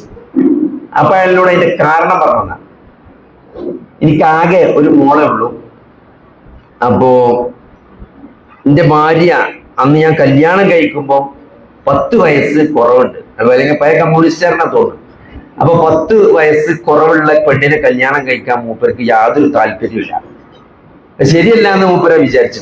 അപ്പൊ കാരണവന്മാരൊക്കെ എന്നോട് പറഞ്ഞു, ഇതിന്റെ ഒരു സുഖം എനിക്ക് എപ്പോഴാണ് കിട്ടിയ വയസ്സാവുമ്പോഴാണ്. ഈ പ്രായമായി എനിക്ക് കുറക്കടക്കായി കഴിഞ്ഞാൽ, അസുഖമൊക്കെ വന്നു കഴിഞ്ഞാൽ എന്നെ നോക്കാനൊരാളുണ്ടാവും എന്ന് പറഞ്ഞിട്ട് എന്നെ കൊണ്ട് കല്യാണം കഴിപ്പിച്ചതാണ് അന്ന് കാരണവന്മാര്. ഇന്നിപ്പോ എന്താ ഉണ്ടായെന്ന് വെച്ചാല് ഭാര്യക്ക് സ്ട്രോക്കാണ്. ഭാര്യനിപ്പോ മൂപ്പരാണ് കൊണ്ടിറക്കുന്നത്. അപ്പൊ ആകെ ഒരു മോളുള്ളത്. ആ മോള് മഞ്ചേരി ഭാഗത്തേക്കാണ് കെട്ടിച്ചത്. അപ്പൊ അതുകൊണ്ട് ഇപ്പോ ഇവിടെ വീടൊക്കെ പൂട്ടി മൂപ്പര് അവിടെ മോളെടുത്ത് വന്ന് നിൽക്കുകയാണ് ഭാര്യനെ നോക്കിയിട്ട്. ഇവിടെ മൂപ്പരിനോട് പറയാണ്, നിങ്ങളെ പ്രവാചകൻ പറഞ്ഞിട്ടുണ്ടല്ലോ, ഹിന്ദു ആള്, നിങ്ങളെ പ്രവാചകൻ പറഞ്ഞിട്ടുണ്ടല്ലോ 60 or 70 ഒരാളുടെ ആയുസ്. എനിക്കിപ്പോ ഇങ്ങനെ തോന്നുന്നത് ഈ 70ന്റെ മേലൊക്കെ ജീവിക്കുന്നതിൽ വലിയ കാര്യമൊന്നുമില്ല. മൂപ്പരുടെ ആറ്റിറ്റ്യൂഡാണ്. അപ്പൊ ഞാൻ ചോദിച്ചു, നിങ്ങൾക്ക് ഒരു കുട്ടിയല്ലേ ഉള്ളൂ, അപ്പൊ എന്താ കുട്ടിയാൾ കുറഞ്ഞു പോയെന്ന് ചോദിച്ചു. മൂപ്പര് വെച്ചാല് റിട്ടയർഡ് പ്രൊഫസറാണ്, നല്ല പെൻഷൻ കിട്ടുന്നുണ്ട്. ഈ 70 ഇപ്പൊ ഈ കിട്ടുന്ന പെൻഷനൊന്നും എനിക്കൊരു ഉപകാരമൊന്നുമില്ല. ഞാൻ മക്കൾക്ക് കൊടുക്കുന്നല്ലാണ്, എനിക്കപ്പോ ആ പെൻഷൻ കൊണ്ട് എന്താ കാര്യം. അപ്പൊ ഇവിടെ ഈ ഏറ്റവും കൂടുതൽ ജീവിത നിലവാരമുള്ള, ഏറ്റവും കൂടുതൽ ആയുസ്സുള്ള രാജ്യങ്ങളാണ് സിംഗപ്പൂരും ജപ്പാനൊക്കെ. അവിടെയൊക്കെ പോയാൽ 75-80 വയസ്സ് കഴിഞ്ഞാൽ പിന്നെ ആൾക്കാർ വീൽ ചെയർമലാണ്. സംഭവം ജീവിക്കുന്നുണ്ടെങ്കിലും വീൽ ചെയർമലും വൃദ്ധസദനങ്ങളിലൊക്കെയാണ് ജീവിക്കുന്നത് കുറെ കാലം. അപ്പൊ അതുകൊണ്ട് സഹോദരങ്ങളെ, ജീവിക്കുക എന്ന് പറഞ്ഞാൽ എന്താ, അത് അള്ളാഹുവിന്റെ റസൂൽ സല്ലല്ലാഹു അലൈഹി വസല്ലമ നമ്മൾ കൃത്യമായിട്ട് ജീവിതത്തിന്റെ ലക്ഷ്യം പഠിപ്പിച്ചത്. അപ്പൊ നമ്മൾ കുറെ കാലം ജീവിച്ചാലും അത് മാക്സിമം ഈ പറഞ്ഞ മാതിരി 90-100 ഒരാൾക്ക് പറ്റുള്ളൂ. അതിൽ തന്നെ നമുക്ക് ഒരു എന്താ പറയുക, ആസ്വദിച്ച് എത്ര കാലം ജീവിക്കാൻ പറ്റും എന്നുള്ളത് ഒരു ഡിബേറ്റബിൾ ക്വസ്റ്റ്യൻ ആണ്. അപ്പൊ ഞാൻ പറഞ്ഞു തരുന്നത് എന്താ വെച്ചാല്, ഒരു പരിധിയിൽ കൂടുതൽ നമുക്ക് ദുനിയാവ് ഒരു പരിധിയിൽ കൂടുതൽ കിട്ടിയത് കൊണ്ട് പ്രത്യേകിച്ച് കാര്യമില്ല എന്നുള്ളതാണ്. കാരണം രാവിലെ ഇപ്പൊ എന്തായാലും നിങ്ങൾക്ക് എന്താ തിന്നാൻ പറ്റുക, 1 ദോശ 2 ദോശ. പൈസ എന്ത് വിചാരിച്ചാൽ ഇപ്പൊ 10 ദോശ തിന്നാൻ പറ്റുമോ, അല്ലെങ്കിൽ രാവിലെ തന്നെ മന്തി തിന്നാൻ പറ്റുമോ?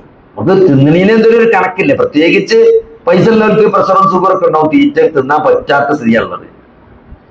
പിന്നെ ഡ്രസ്സ് ഇപ്പൊ നിങ്ങൾക്ക് എന്ത് 1 കുപ്പായല്ലേ, ഒരു ദിവസം 3-4 കുപ്പായൊക്കെ മാറ്റിയിടാം. അതിലേറെ ഇടണമെങ്കിലും മെനക്കെടല്ലേ പത്, ഓരോ മണിക്കൂർ ഓരോ കുപ്പായിട്ടെങ്കിൽ നമ്മൾ മെനക്കെടേണ്ട പത്.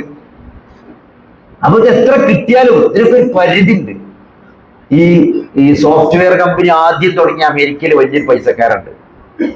ഇവിടെയൊക്കെ സോഫ്റ്റ്വെയർ ഉണ്ട്. ഇതിന്റെ തുടക്ക കാലത്ത് ഈ വലിയ കമ്പ്യൂട്ടറൊക്കെ എന്ന് പറഞ്ഞാൽ എപ്പോഴല്ലേ ചെറുതായത്. പണ്ട് ഒരു കമ്പ്യൂട്ടർ എന്ന് പറഞ്ഞാൽ ഒരു റൂമിലൊക്കെ നിൽക്കുന്ന കാലുണ്ടായിരുന്നു. ഒരു റൂം മൊത്തം ഒരു കമ്പ്യൂട്ടറിന്റെ സാധനങ്ങളുള്ള വലിയ കമ്പ്യൂട്ടറുള്ള ഒരു കാലുണ്ടായിരുന്നു 1960-കളിലൊക്കെ. അപ്പോ അതിന്റെയൊക്കെ തുടക്ക കാലത്ത് ഈ സോഫ്റ്റ്വെയർ കാര്യങ്ങളിലൊക്കെ വളരെ പഠനം നടത്തിയൊക്കെ സ്വന്തമായി തുടങ്ങിയ വലിയൊരു പൈസക്കാരുണ്ട്. അപ്പൊ അദ്ദേഹം സ്വന്തം ജോലി കഴിഞ്ഞ് വന്ന് രാത്രിയാണ് മൂപ്പര് ഈ റിസർച്ചും പഠനമൊക്കെ നടത്തുക. അപ്പൊ കുടുംബജീവിതം നഷ്ടപ്പെടാതിരിക്കാൻ മൂപ്പര് എന്താ ചെയ്തു വെച്ചാല്, മൂപ്പര് മഗ്‌രിബിന് പെരീക്ക് വൈകുന്നേരം പെരീക്ക് വന്നിട്ട് കുട്ടികളെയും പെണ്ണുങ്ങളെ ഇപ്പം ഭക്ഷണം കഴിക്കും. അത് കഴിഞ്ഞിട്ടാണ് മൂപ്പര് ഈ റിസർച്ചിന് പോകുക. അങ്ങനെ തുടങ്ങി അങ്ങനെ കഷ്ടപ്പെട്ട് മൂപ്പര് കമ്പനി ഉണ്ടാക്കി. അത് വലിയ ലാഭകരമായി. അങ്ങനെ എന്തോ $1000 മില്യൺ കമ്പനി വിറ്റു. ജീവിതത്തിന്റെ ഘട്ടത്തിലെ മൂപ്പര് വിറ്റ് ഒഴിവാക്കി. ഇന്നിപ്പോ ആ കമ്പനി ഭയങ്കര ആസ്തിയുള്ള ലോകത്തിലെ വലിയ കമ്പനികളിൽ ഒന്നാണ്.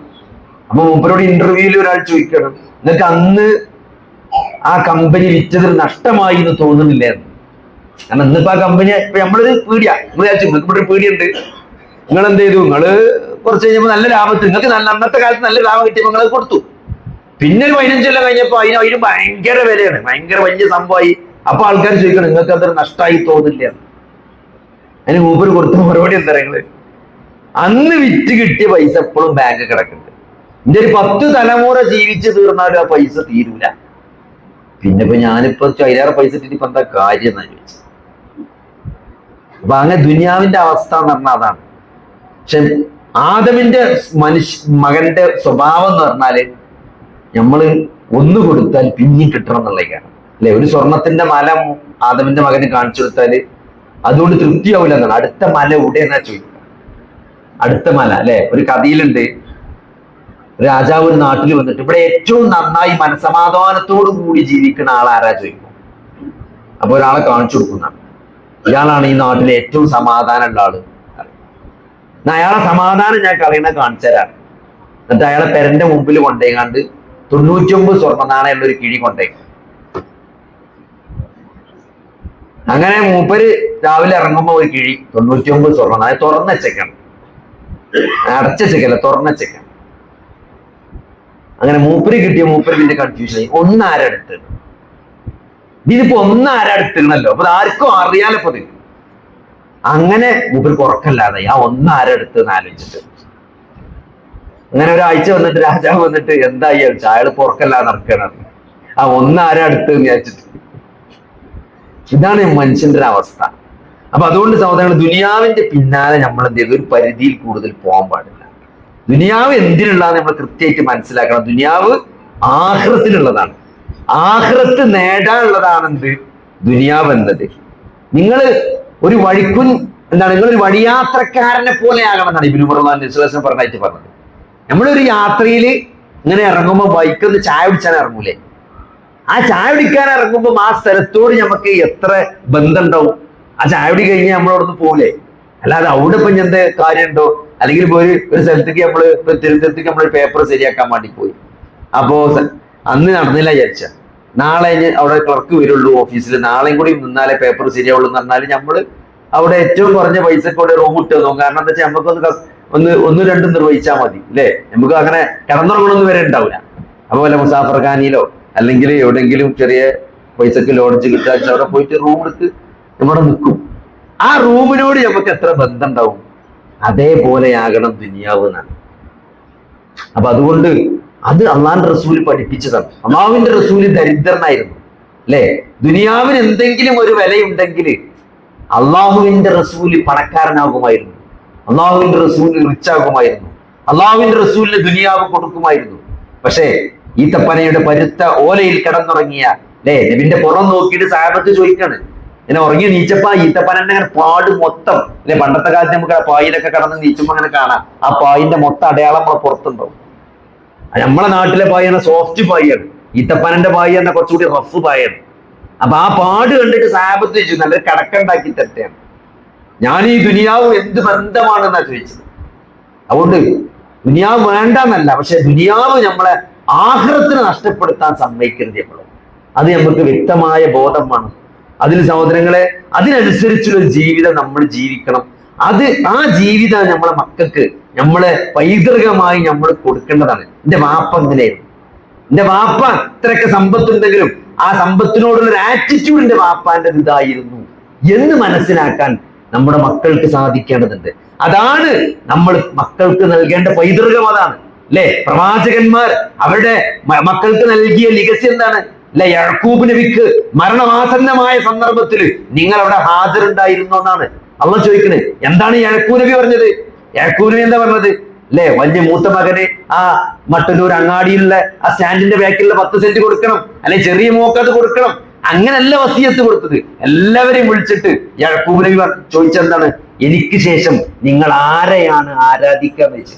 ബാപ്പാന്റെ മക്കള് ശിർക്ക് ചെയ്യരുത്, നമസ്കാരം നിലനിർത്തണം, ബിദ്അത്ത് ചെയ്യരുത് എന്നാണ് സഹോദരങ്ങളെ നമ്മൾ മക്കൾക്ക് നൽകേണ്ട വസിയത്ത്. അത് ജീവിതം കൊണ്ട് അത് എന്റെ വാപ്പ അങ്ങനെയായിരുന്നു എന്ന് മക്കള് അത് ജീവിതത്തിലൂടെ മനസ്സിലാക്കിയെടുക്കണം.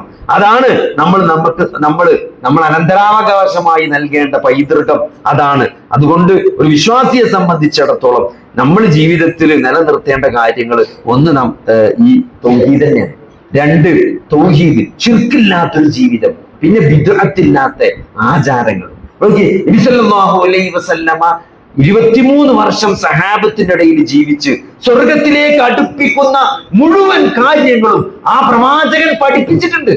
അല്ലെ? നബി സല്ലല്ലാഹു അലൈഹി വസല്ലമ പഠിപ്പിച്ച നിസ്കാരവും നോമ്പും ദിക്റുകളും നമുക്ക് എത്രയേ പഠിക്കാണ്ട്, എത്രയേ ചെയ്യാണ്ട്. ആ പ്രവാചകൻ പഠിപ്പിച്ച സഹീഹായ പ്രാർത്ഥനകള്, ദിക്റുകള്, ചര്യകള്, ഇതൊക്കെ നമുക്ക് എത്രയോ പഠിക്കാനും മനസ്സിലാക്കാനുണ്ട്. ആ പ്രവാചകൻ പഠിപ്പിക്കാത്ത കാര്യങ്ങൾ ചെയ്യാന്ന് പറഞ്ഞാല് അത് വലിയ തെറ്റാണ്, അല്ലെ? കാരണം ഇന്നേ ദിവസം ഈ നിങ്ങളുടെ മതം നിങ്ങൾക്ക് പൂർത്തിയാക്കി തന്നതാണ്. സ്വർഗത്തിലേക്ക് അടുപ്പിക്കുന്ന മുഴുവൻ കാര്യങ്ങളും നിങ്ങൾക്ക് ഞാൻ പറഞ്ഞു തന്നിട്ടുണ്ട്. നരകത്തിൽ നിന്ന് നിങ്ങളെ അകറ്റുന്ന മുഴുവൻ കാര്യങ്ങളെ കുറിച്ചും ഞാൻ നിങ്ങൾക്ക് താക്കീത് നൽകിയിട്ടുണ്ടെന്നാണ്. അതുകൊണ്ട് അള്ളാന്റെ റസൂല് പഠിപ്പിക്കാത്ത ഒരു ആചാരം ഇപ്പൊ റബീഉൽ അവ്വൽ വരാൻ പോവാണ്. നോക്കി, അള്ളാന്റെ റസൂൽ സല്ലല്ലാഹു അലൈഹി വസല്ലമ റബീഉൽ അവ്വൽ 12-നാണ് ജനിച്ചത് എന്ന് സ്വഹീഹായ റിപ്പോർട്ട് പോലുമില്ല. ആകെയുള്ളത് എന്താണ്? നബി 12-നാണ് മരിച്ചത്. റബീഉൽ അവ്വൽ 12 തിങ്കളാഴ്ചയാണ് നബി സല്ലല്ലാഹു അലൈഹി വസല്ലമ വഫാത്തായത്. കാരണം നബി ജനിച്ചപ്പോൾ നബി ആയിരുന്നില്ല. അറബികൾക്കിടയിൽ ജന്മദിനം ആഘോഷിക്കുന്ന ഒരു ശീലമല്ല. അതുകൊണ്ട് തന്നെ ജന്മദിനം അവർ ഓർത്തു വെക്കാറില്ല. നബി സല്ലല്ലാഹു അലൈഹി വസല്ലം മരിച്ചത് റബീഉൽ അവ്വൽ 12-നാണ് എന്ന് ചരിത്രത്തിൽ കാണാൻ സാധിക്കും. ജനിച്ചത് കാണാൻ സാധ്യമല്ല. പിന്നെ റബീഉൽ അവ്വൽ 12-നാണ് നബി ജനിച്ചത്. അന്ന് പ്രത്യേക പ്രാർത്ഥനകൾ, അന്ന് പ്രത്യേക സലാത്തുകൾ, പ്രത്യേക ബൈത്ത്, പായസം, ബിരിയാണി, ജാഥ. സഹോദരങ്ങൾ, എന്തിനു വേണ്ടി? നബിയുടെ പുണ്യം കിട്ടാൻ വേണ്ടി, നബിയുടെ ഇഷ്ടം കിട്ടാൻ വേണ്ടി. നബിയുടെ ഇഷ്ടം കിട്ടാൻ സഹോദരങ്ങളെ നബിയെ ജീവിതത്തിൽ പിൻപറ്റണം. നബി ഏറ്റവും കൂടുതൽ സ്നേഹിച്ചവർ ആരാണ്? സഹാബത്താണ് നബി ഏറ്റവും കൂടുതൽ സ്നേഹിച്ചത്, അല്ലെ? നബി സല്ലല്ലാഹു അലൈഹി വസല്ലമയുടെ വഫാത്തിന് ശേഷം ബിലാൽ റളിയല്ലാഹു അൻഹു ബാങ്ക് വിളിച്ചു എന്നാണ്.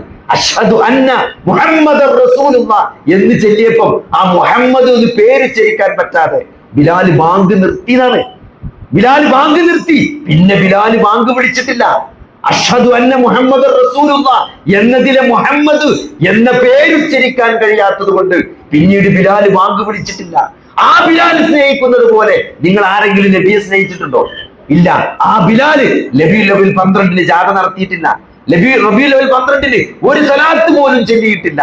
റബീഉൽ അവ്വൽ 12-ന് ഒരു കാരക്ക പോലും ഒരാൾക്ക് ദാനമായി കൊടുത്തിട്ടില്ല. ഒരു തസ്ബീഹ് പോലും നബി സല്ലല്ലാഹു അലൈഹി വസല്ലമക്ക് വേണ്ടിച്ചോ അല്ലെങ്കിൽ ബിലാൽ റബീഉൽ അവ്വൽ 12-ന് ചൊല്ലിയതായിട്ട് ചരിത്രത്തിൽ കാണാൻ സാധ്യമല്ല. ബിലാൽ എന്നല്ല ഒരു സഹാബിയും ചൊല്ലിയിട്ടില്ല, അല്ലേ? ഏറ്റവും വലിയ ഔലിയാക്കന്മാർ ആരാണ്? ഏറ്റവും വലിയ ഔലിയാക്കന്മാർ സഹാബത്താണ്. ഔലിയാക്കന്മാരുടെ ദറജയിൽ ഏറ്റവും വലിയ ഔലിയ ആരാണ്? അബൂബക്കർ സിദ്ദീഖ് റളിയല്ലാഹു അൻഹു ആണ്. അത് കഴിഞ്ഞാൽ ഉമർ ഇബ്നു ഖത്താബാണ്. അത് കഴിഞ്ഞാൽ ഉസ്മാൻ ഇബ്നു അഫ്ഫാനാണ്. അത് കഴിഞ്ഞാൽ അലി ഇബ്നു അബീ ത്വാലിബാണ്. അത് കഴിഞ്ഞാൽ സ്വർഗ്ഗം കൊണ്ട് സന്തോഷ വാർത്ത അറിയിക്കപ്പെട്ട ബാക്കി 10 ആളുകളിൽ 6 ആൾക്കാരാണ്. അത് കഴിഞ്ഞിട്ട് ഏറ്റവും വലിയ ഔലിയവരും വരുള്ളൂ. ഇതാണ് അഹ്ലു സുന്നത്ത് വൽ ജമാഅത്തിന്റെ അഖീദയിൽ ഔലിയാക്കന്മാരുടെ ലിസ്റ്റിലെ റാങ്ക് ലിസ്റ്റാണിത്. ഈ ഉമ്മത്തിലെ ഏറ്റവും നബിക്ക് ശേഷം ഏറ്റവും ദറജയുള്ള വ്യക്തി ആരാണ്? അബൂബക്കർ സിദ്ദീഖാണ്. അതിൽ സംശയമില്ല. രണ്ടാരാണ്? ഉമർ ഇബ്നു ഖത്താബാണ്. അത് കഴിഞ്ഞിട്ട് ആരും വരുള്ളൂ. ഈ പറഞ്ഞ ആരും തന്നെ ഒരു സഹാബി പോലും നബി സല്ലല്ലാഹു അലൈഹി വസല്ലമയുടെ പേരിൽ റബീഉൽ അവ്വൽ 12-ന് ഒരു പ്രത്യേക ബൈത്തോ ഒരു സലാത്തോ ഒരു ദിക്റോ ചൊല്ലിയതായിട്ട് കാണാൻ സാധ്യമല്ല. ഒരു കാരക്ക പോലും അധികം കൊടുത്ത് ദാനം ചെയ്തതായിട്ട് കാണാൻ സാധ്യമല്ല. പിന്നെ എന്താ ചെയ്ത്? അവർ തിങ്കളാഴ്ച നോമ്പ് നോറ്റിരുന്നു എന്നുള്ളതാണ്. തിങ്കളാഴ്ച നോമ്പ് നോക്കിയിട്ട് എന്തേ പറ്റുള്ളൂ? തിങ്കളാഴ്ച നോമ്പ് എടുക്കാനേ പറ്റുള്ളൂ. റബീഉൽ അവ്വൽ 12-നല്ല ആഘോഷിക്കേണ്ടത്. തിങ്കളാഴ്ച നോമ്പ് നോറ്റു എന്നത് തിങ്കളാഴ്ച നോമ്പ് നോൽക്കാനുള്ള തെളിവേ ആകുള്ളൂ. സഹോദരങ്ങളെ, അതുകൊണ്ട് നബി സല്ലല്ലാഹു അലൈഹി വസല്ലമ പഠിപ്പിക്കാത്ത ഒരു കാര്യവും നമ്മൾ ജീവിതത്തിൽ ചെയ്യാൻ പാടില്ല. കാരണം നാളെ ഹൗദുൽ കൗസറിന്റെ അടുത്തേക്ക് നമ്മൾ ഹൗദുൽ കൗസറിൽ വെള്ളം കുടിക്കാൻ വേണ്ടി അത് നമുക്ക് നബിയാണ് കോരിത്തരിക. ആ ഹൗദുൽ കൗസറിന്റെ അടുത്തേക്ക് വരുന്ന എന്റെ ഉമ്മത്തിൽപ്പെട്ട ചില ആളുകളെ അല്ലാഹുവിന്റെ റസൂൽ ആട്ടിയകറ്റുമെന്നാണ്. നിങ്ങൾ ദൂരെ പോകൂ എന്ന് പറഞ്ഞ് ഈ ഉമ്മത്തിൽപ്പെട്ട ചില ആളുകളെ നബി സല്ലല്ലാഹു അലൈഹി വസല്ലമ ഹൗദുൽ കൗസറിന്റെ കരയിൽ നിന്ന് ആട്ടിയകറ്റുമെന്നാണ്. ആരാണവർ? നബിക്ക് ശേഷം എനിക്ക് ശേഷം എന്റെ മതത്തിൽ പുതുതായി ആചാരങ്ങൾ കടത്തിക്കൂട്ടിയ ആളുകളായിരിക്കും അവർ എന്നാണ്. അതുകൊണ്ട് സഹോദരങ്ങളെ, ജീവിതത്തിൽ ഒരിക്കലും വിദഅത്ത് സംഭവിക്കാതിരിക്കാൻ നമ്മൾ നല്ലോണം ശ്രദ്ധിക്കണം. അള്ളാന്റെ റസൂല് നിങ്ങൾ ഏതൊരു കാര്യം സുന്നത്ത് അനുഷ്ഠിക്കണ്ടോ അത് പ്രവാചകൻ ചെയ്തതാണോ, സഹാബത്ത് ചെയ്തതാണോ, പ്രവാചകനിൽ നിന്ന് സഹാബത്ത് മനസ്സിലാക്കിയതാണോ, അങ്ങനെ പ്രവർത്തിച്ചതാണോ, അതല്ല പ്രവാചകരിൽ നിന്നോ സഹാബികളിൽ നിന്നോ മാതൃകയില്ലാത്ത ഒരാചാരവും അത് ഇസ്ലാമുമായി യാതൊരു ബന്ധവുമില്ല എന്ന് നമ്മൾ മനസ്സിലാക്കി. ഈ ഖബർ കെട്ടിപ്പൊക്കലും ഈ ഖബറുമായിട്ടുള്ള എല്ലാ ആചാരങ്ങളും അതൊന്നും ഇസ്ലാമിൻ്റെതല്ല, പ്രവാചക പ്രവാചകന്റേതല്ല, സഹാബത്ത് അതിന് മാതൃകയല്ല എന്ന് നമ്മൾ കൃത്യമായിട്ട് മനസ്സിലാക്കുക. അതുകൊണ്ട് ജീവിതത്തിൽ ശിർക്ക് സംഭവിക്കാതിരിക്കാൻ, ബിദ്അത്തുകൾ സംഭവിക്കാതിരിക്കാൻ നല്ല ജാഗ്രത നമ്മൾ പുലർത്തേണ്ടതുണ്ട്. അതാണ് അല്ലാഹു അക്ബർ എന്ന് പറഞ്ഞാൽ നമ്മൾ മനസ്സിലാക്കി. ജീവിതത്തിൽ ഒരുപക്ഷെ ഏറ്റവും കൂടുതൽ നമ്മൾ ഉച്ചരിക്കുന്ന വാക്ക് അല്ലാഹു അക്ബർ എന്നാണ്, അല്ലെ? ഒരു ജീവിതത്തിൽ എത്ര തവണ നമ്മൾ അല്ലാഹു അക്ബർ പറയുന്നുണ്ട്, അല്ലെ? ബാങ്ക് കൊടുക്കുമ്പോൾ അതിന് ഉത്തരം പറയുമ്പോൾ, ഇഖാമത്ത് വിളിക്കുമ്പോൾ അതിന് ഉത്തരം പറയുമ്പോൾ, നമസ്കാരത്തിലെ ഓരോ കർമ്മങ്ങൾ, നമസ്കാരത്തിലെ ഓരോ ആക്ഷനും നമ്മൾ അല്ലാഹു അക്ബർ എന്ന് പറയുന്നുണ്ട്. അത് കഴിഞ്ഞ് നിസ്കാരം കഴിഞ്ഞ് 33 വട്ടം വീണ്ടും നമ്മൾ അല്ലാഹു അക്ബർ പറയുന്നുണ്ട്. സുന്നത്ത് നിസ്കാരത്തിൽ എത്രയോ തവണ അല്ലാഹു അക്ബർ പറയുന്നുണ്ട്. അത് കഴിഞ്ഞ് വീണ്ടും നമ്മൾ വീണ്ടും ളുഹറിന്റെ സുന്നത്ത്, ളുഹറിന്റെ ബാങ്ക്, ളുഹറിന്റെ ഇഖാമത്ത്, ളുഹർ നിസ്കാരം, ളുഹർ നിസ്കാരത്തിന്റെ സുന്നത്ത്, നിസ്കാരം കഴിഞ്ഞാൽ 33. അത് കഴിഞ്ഞ് അസർ നിസ്കാരത്തിൽ അതിന്റെ ബാങ്ക്, അതിന്റെ ഇഖാമത്ത്, ആ നിസ്കാരം കഴിഞ്ഞിട്ടുള്ള അല്ലാഹു അക്ബർ. അത് കഴിഞ്ഞ് മഗ്രിബ്, അല്ലെ? മഗ്രിബിന്റെ ശേഷമുള്ള സുന്നത്ത്, അതേപോലെ തന്നെ നിസ്കാരത്തിന് ശേഷമുള്ള അല്ലാഹു അക്ബർ. ഇശ, അത് കഴിഞ്ഞ് ഉറങ്ങാൻ പോകുമ്പോഴേ 34 വട്ടം അല്ലാഹു അക്ബർ. ജീവിതത്തിൽ ഒരുപക്ഷെ ഏറ്റവും കൂടുതൽ ഉച്ചരിച്ച വാക്കാണ് അല്ലാഹു അക്ബർ എന്നത്. അല്ലാഹു അക്ബർ എന്നത് ഒരു തവണയെങ്കിലും അല്ലാഹു അക്ബർ എന്ന് പറഞ്ഞതിന്റെ അർത്ഥം എന്താണെന്ന് മനസ്സിലാക്കിയിട്ടാണ് നമ്മൾ ജീവിച്ചതെങ്കിൽ സഹോദരങ്ങളെ, നമ്മുടെ ജീവിതം മാറിയിട്ടുണ്ടാവും. എന്താണ് അല്ലാഹു പറഞ്ഞ? അല്ലാഹുവാണ് വലിയവൻ. അല്ലാഹുവാണെന്നാണ്. അല്ലാഹുവിന്റെ ആ വലിപ്പം മാത്രമല്ല, എന്റെ ജീവിതത്തിൽ ഞാൻ ഏറ്റവും വില കൽപ്പിക്കുന്നത് അല്ലാഹുവിനാണ്, അവന്റെ റസൂലിനാണ്. അല്ലാഹു എന്താണോ കൽപ്പിച്ചത് അതിനാണ് ഞാൻ ജീവിതത്തിൽ പ്രയോറിറ്റി നൽകുന്നത് എന്നാണ്. എന്റെ വാക്കും എന്റെ പ്രവൃത്തികളും എന്റെ സ്വലാത്തി വനുസുക്കി വമഹിയായ വമമാതി ലില്ലാഹി റബ്ബിൽ ആലമീൻ. എന്റെ ജീവിതം, എന്റെ മരണം, എന്റെ ആരാധനകൾ, എന്റെ ബലി, അതെല്ലാം സർവ്വലോകരക്ഷിതാവായ അല്ലാഹുവിനുള്ളതാണ് എന്ന് പ്രഖ്യാപിക്കുക. സഹോദരങ്ങളെ, അങ്ങനത്തെ ഒരാൾക്ക് എങ്ങനെയാണ് ഹറാമ് ചെയ്യാൻ സാധിക്കുക? ഒരാളെങ്ങനെയാണ് വഞ്ചിക്കാൻ സാധിക്കുക? ഒരാളെങ്ങനെയാണ് കൊല്ലാൻ സാധിക്കുക? ഒരാളെങ്ങനെയാണ് ബോധപൂർവം ഉപദ്രവിക്കാൻ സാധിക്കുക? അയൽവാസിയെ പട്ടിണിക്കിടാൻ സാധിക്കുക? ഒരിക്കലും സാധിക്കൂല. ഈ പ്രവാചകൻ എന്തൊക്കെ പഠിപ്പിച്ചിട്ടുണ്ടോ എന്നാണ് പ്രവാചകനെ പറ്റി പറഞ്ഞത്. കാന ഖുലുഖുഹു അൽ ഖുർആൻ. പ്രവാചകന്റെ സ്വഭാവം അത് ഖുർആനായിരുന്നു എന്നാണ്, അല്ലേ? ഖുർആൻ എന്തൊക്കെ കൽപ്പിച്ചോ അതൊക്കെ കൽപ്പിച്ച ഒരു പ്രവാചകൻ, അതൊക്കെ ജീവിതത്തിൽ അനുഷ്ഠിച്ച ഒരു പ്രവാചകൻ. ഖുർആൻ എന്തൊക്കെ വിരോധിച്ചോ അതെല്ലാം വിരോധിച്ച ഒരു പ്രവാചകൻ, അതിൽ നിന്നാ മാറി നിന്ന ഒരു പ്രവാചകൻ. ഖുർആൻ എന്തൊക്കെ നല്ല സ്വഭാവങ്ങളായിട്ട് പഠിപ്പിച്ചോ അതൊക്കെ ജീവിതത്തിൽ കൊണ്ടു നടന്ന, ഉത്തമമായ മാതൃക കാണിച്ച, സഹാബത്തിന് മുമ്പിൽ അങ്ങനെ ഒരു ജീവിതം കാഴ്ചവെച്ച ഒരു പ്രവാചകൻ. ആ പ്രവാചകന്റെ സ്വഭാവമായിരുന്നു ഖുർആൻ എന്നാണ് ആയിഷ റളിയല്ലാഹു അൻഹ പറഞ്ഞത്. ആ ഖുർആൻ വള്ളി പുള്ളി മാറ്റമില്ലാതെ 1400 വർഷം കഴിഞ്ഞിട്ട് അത് അതേപോലെ നമ്മുടെ മുമ്പിൽ ജീവസുറ്റതായി നിലനിൽക്കുമ്പോൾ സഹോദരങ്ങളെ, ആ ഖുർആൻ പഠിക്കാനും മനസ്സിലാക്കാനും അതനുസരിച്ച് ജീവിക്കാനും ജീവിതം കൊണ്ട് ആ ഖുർആനിനെ പ്രബോധനം ചെയ്യാനും ബാധ്യതയുള്ളവരാണ് നമ്മൾ. കാരണം നമ്മൾ മുസ്ലിങ്ങളാണ്. മുസ്ലിമീൻ, അള്ളാഹു നിങ്ങളെ മുസ്ലിങ്ങൾ എന്ന പേരിട്ടിരിക്കുന്നു. എന്തുകൊണ്ട്? അള്ളാഹുവിനോടും റസൂലിനോടും അനുസരണയുള്ളവനായതുകൊണ്ട്, വിധേയത്വമുള്ളവനായതുകൊണ്ട്. അള്ളാഹു റസൂൽ എന്ത് പഠിപ്പിച്ചോ അതാണ് എന്റെ മതം, അല്ലെ? എനിക്കിത് പറ്റൂല, നമ്മളെ ഹറാമിലേക്ക്, അല്ലെ, എന്നെ പരിപാടിക്ക് വിളിക്കും, എനിക്കതിന് പറ്റൂല, കാരണം ഞാനൊരു മുസ്ലിമാണ്. എനിക്ക് ബാങ്കുമായിട്ട് പലിശയായിട്ട് ഇടപെടാൻ സാധ്യമല്ല, കാരണം ഞാനൊരു മുസ്ലിമാണ്. എനിക്ക് എന്റെ കുട്ടികൾ അങ്ങനത്തെ ഒരു ഡ്രസ്സ് ഇട്ട് ഈ പെരയിൽ നിന്ന് പുറത്തിറങ്ങൂല. കാരണം എന്താണ്? അത് ഇസ്ലാമിന്റെ ഡ്രസ്സല്ല, അല്ലെ? ഈ ടൈറ്റ് ജീൻസും ടീഷർട്ടും ഇട്ടിട്ട് അതിന്റെ മേലെ ഒരു മഫ്ത കുത്തിയാൽ അതെങ്ങനെയാണ് സഹോദരങ്ങളെ ഇസ്ലാമാകുക? ഏത് തോന്നിയാസത്തിന് ഡ്രസ് ഇട്ടിട്ടും അതിന്റെ മേലെ തലമറച്ചാലും മുസ്ലിം ആവില്ല. ഇസ്ലാമിന്റെ വസ്ത്രദാനത്തിന് അതിനൊരു ചിട്ടയുണ്ട്, ഒരു രീതിയുണ്ട്, അല്ലെ? ആണുങ്ങളുടെ പോലെ വസ്ത്രം ധരിക്കാൻ ഒരു മുസ്ലിം പെണ്ണിന് സാധ്യമല്ല. അതൊരു ടൈറ്റ് ജീൻസും ടീഷർട്ടും ഒരു ഇസ്ലാമിക വസ്ത്രമല്ല സഹോദരങ്ങളെ. അതിന്റെ മേലെ എത്ര വലിയ മഫ്ത കുത്തിയാലും അത് ഇസ്ലാമിക ഡ്രസ് ആവൂല. അപ്പൊ അതുകൊണ്ട് അങ്ങനത്തെ ഒരു കുട്ടി എന്റെ വീട്ടിൽ നിന്ന് പുറത്തിറങ്ങാൻ പറ്റൂല. കാരണം അത് ഇസ്ലാമികമല്ല. അത് മുഹമ്മദ് എന്ന പേര് കൊണ്ടല്ല, ഫാത്തിമ എന്ന പേര് കൊണ്ടല്ല, ഖദീജ എന്ന പേര് കൊണ്ടല്ല, അല്ലെങ്കിൽ മുഹമ്മദിനും ഫാത്തിമാക്കും ജനിച്ച കുട്ടി എന്നത് കൊണ്ടല്ല. അള്ളാഹുവിനോടും റസൂലിനോടും അനുസരണയുണ്ടോ, വിധേയത്വമുണ്ടോ, ആ അള്ളാഹുവിനെയും റസൂലിനെയും അനുസരിക്കുന്നുണ്ടോ, ജീവിതത്തിൽ എന്തിനേക്കാളും വില നൽകുന്നത് അള്ളാഹുവിന്റെയും റസൂലിന്റെയും കൽപ്പനക്കാണോ, അതാണ് അല്ലാഹു അക്ബർ എന്ന നിലപാട്. അത് നമുക്കുണ്ടോ സഹോദരങ്ങളെ? എങ്കിലും നമ്മൾ വിജയിക്കും. അത് ഉണ്ടാക്കാനുള്ള മാർഗമാണ് ഈ 5 നേരത്തെ നമസ്കാരങ്ങളും, ഈ ഇബാദത്തുകളും, ഈ ദിക്റുകളും, ഈ ഖുർആൻ പാരായണയും, ഈ എല്ലാ കാര്യങ്ങളും അതിലേക്ക് നമ്മളെ കൊണ്ടുപോകുന്ന കാര്യങ്ങളാണ്. അതുകൊണ്ട് ആഖിറത്ത് അതാണ് എന്നും ബാക്കിയാകുക. ആഖിറത്തുമാണ് എന്നും നിലനിൽക്കുന്നത്, എന്നും ബാക്കിയാകുന്നത് ആഖിറത്താണ് എന്ന ബോധത്തോടു കൂടി നമ്മൾ ദുനിയാവിൽ ജീവിക്കുക. അല്ലാഹു സുബ്ഹാനഹു വ തആല നമുക്ക് അതിനുള്ള തൗഫീഖ് നൽകുമാറാകട്ടെ. യാ അയ്യുഹല്ലദീന ആമനു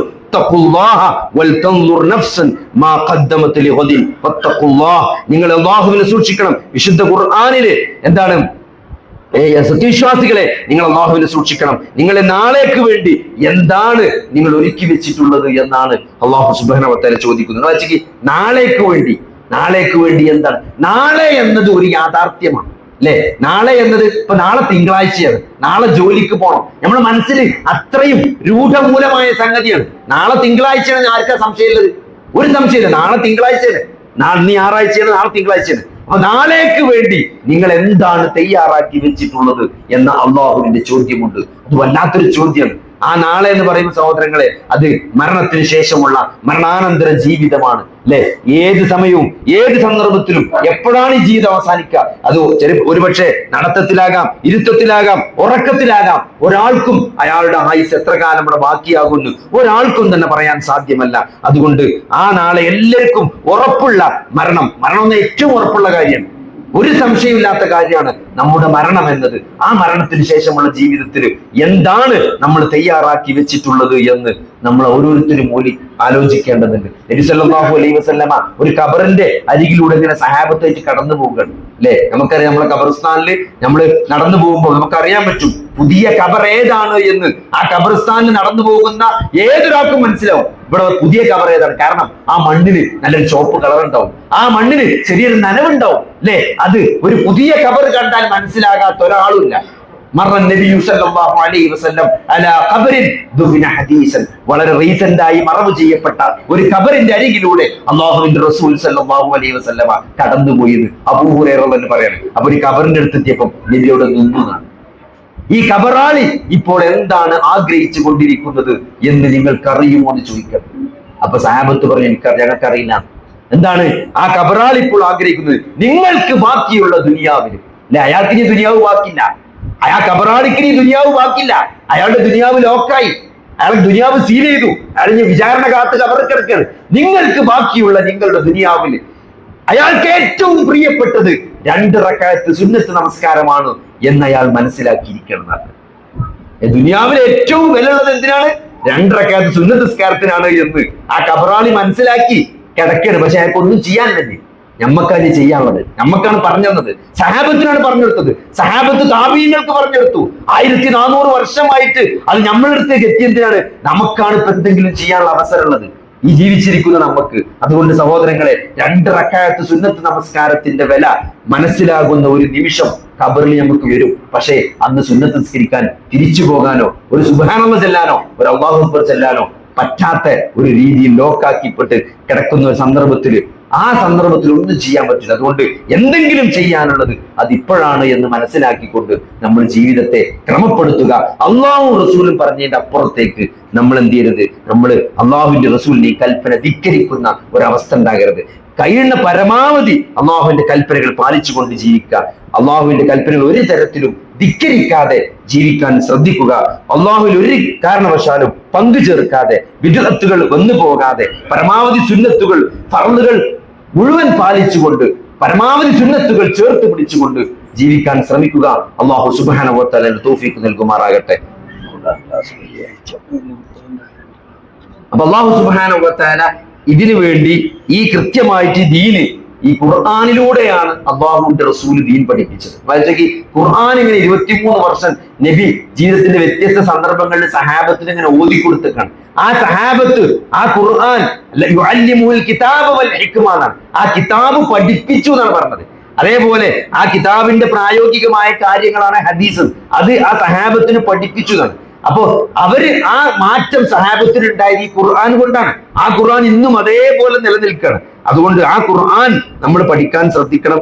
ഇവിടെ എല്ലാ വെള്ളിയാഴ്ചയും മഗ്‌രിബിന് ശേഷം ഖുർആൻ പഠിപ്പിക്കുന്നുണ്ട്. 1 മണിക്കൂറുള്ളൂ. നിങ്ങളെ ജീവിതത്തിൽ എന്തെല്ലാം കാര്യങ്ങൾക്ക് വേണ്ടി നമ്മൾ സമയം ചെലവഴിക്കുന്നുണ്ട്. അള്ളാഹു ആകാശ ലോകത്തിൽ നിറക്കിയ അള്ളാഹുവിന്റെ കലാമായ വിശുദ്ധ ഖുർആൻ അതറിയാനും പഠിക്കാനും ഒരു ആഗ്രഹം നമുക്ക് ഉണ്ടാവില്ലേ? ഞങ്ങളുടെ നാട്ടില് പണ്ടൊരു അറബി വന്നില്ല. അപ്പോ ഈ പണ്ടത്തെ കാലത്ത് അറബിയാള് എന്താ വെച്ചാൽ നമ്മളെ സ്പോൺസർക്ക് നമ്മളെ പറ്റിക്കഴിഞ്ഞാല് നമ്മൾ ഭയങ്കരമായിട്ട് സ്നേഹിക്കും. ഇപ്പോ ഒരാള് അയാൾക്ക് 5-6 പെങ്ങന്മാരുണ്ടായിരുന്നു. ഈ പെങ്ങന്മാരെ മുഴുവൻ കെട്ടിക്കാനുള്ള സ്വർണ്ണ ഈ അറബിയെ കൊടുത്തത്. പിന്നെ അയാളെ മകൻ അറബി കൊണ്ട് അയാൾക്ക് പ്രായമായപ്പം അയാൾ വീട് വെച്ചെടുത്തു. പിന്നെ അയാളെ മകനെയും അറബി ജോലിക്കൊണ്ടേ.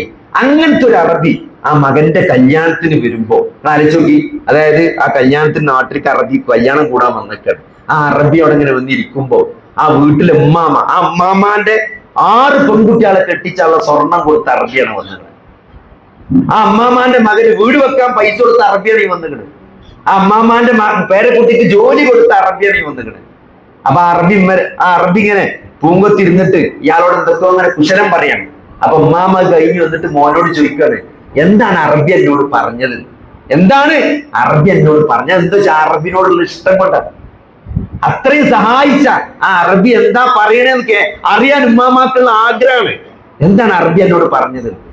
നിങ്ങൾ ആലോചിക്കുക, അറബിനെക്കാളും നമുക്ക് ഇത്രയും അനുഗ്രഹങ്ങൾ ചെയ്തെന്ന പടച്ചോൻ അള്ളാഹുവിന്റെ കലാമാണ്, സംസാരമാണ് വിശുദ്ധ ഖുർആൻ. ആ പടച്ചോൻ എന്താണ് പറയുന്നത് എന്നറിയാനുള്ള ഒരു ആഗ്രഹം, അത് സ്വാഭാവികമായിട്ട് സഹോദരങ്ങളെ നമുക്ക് ഉണ്ടാകേണ്ടതില്ലേ?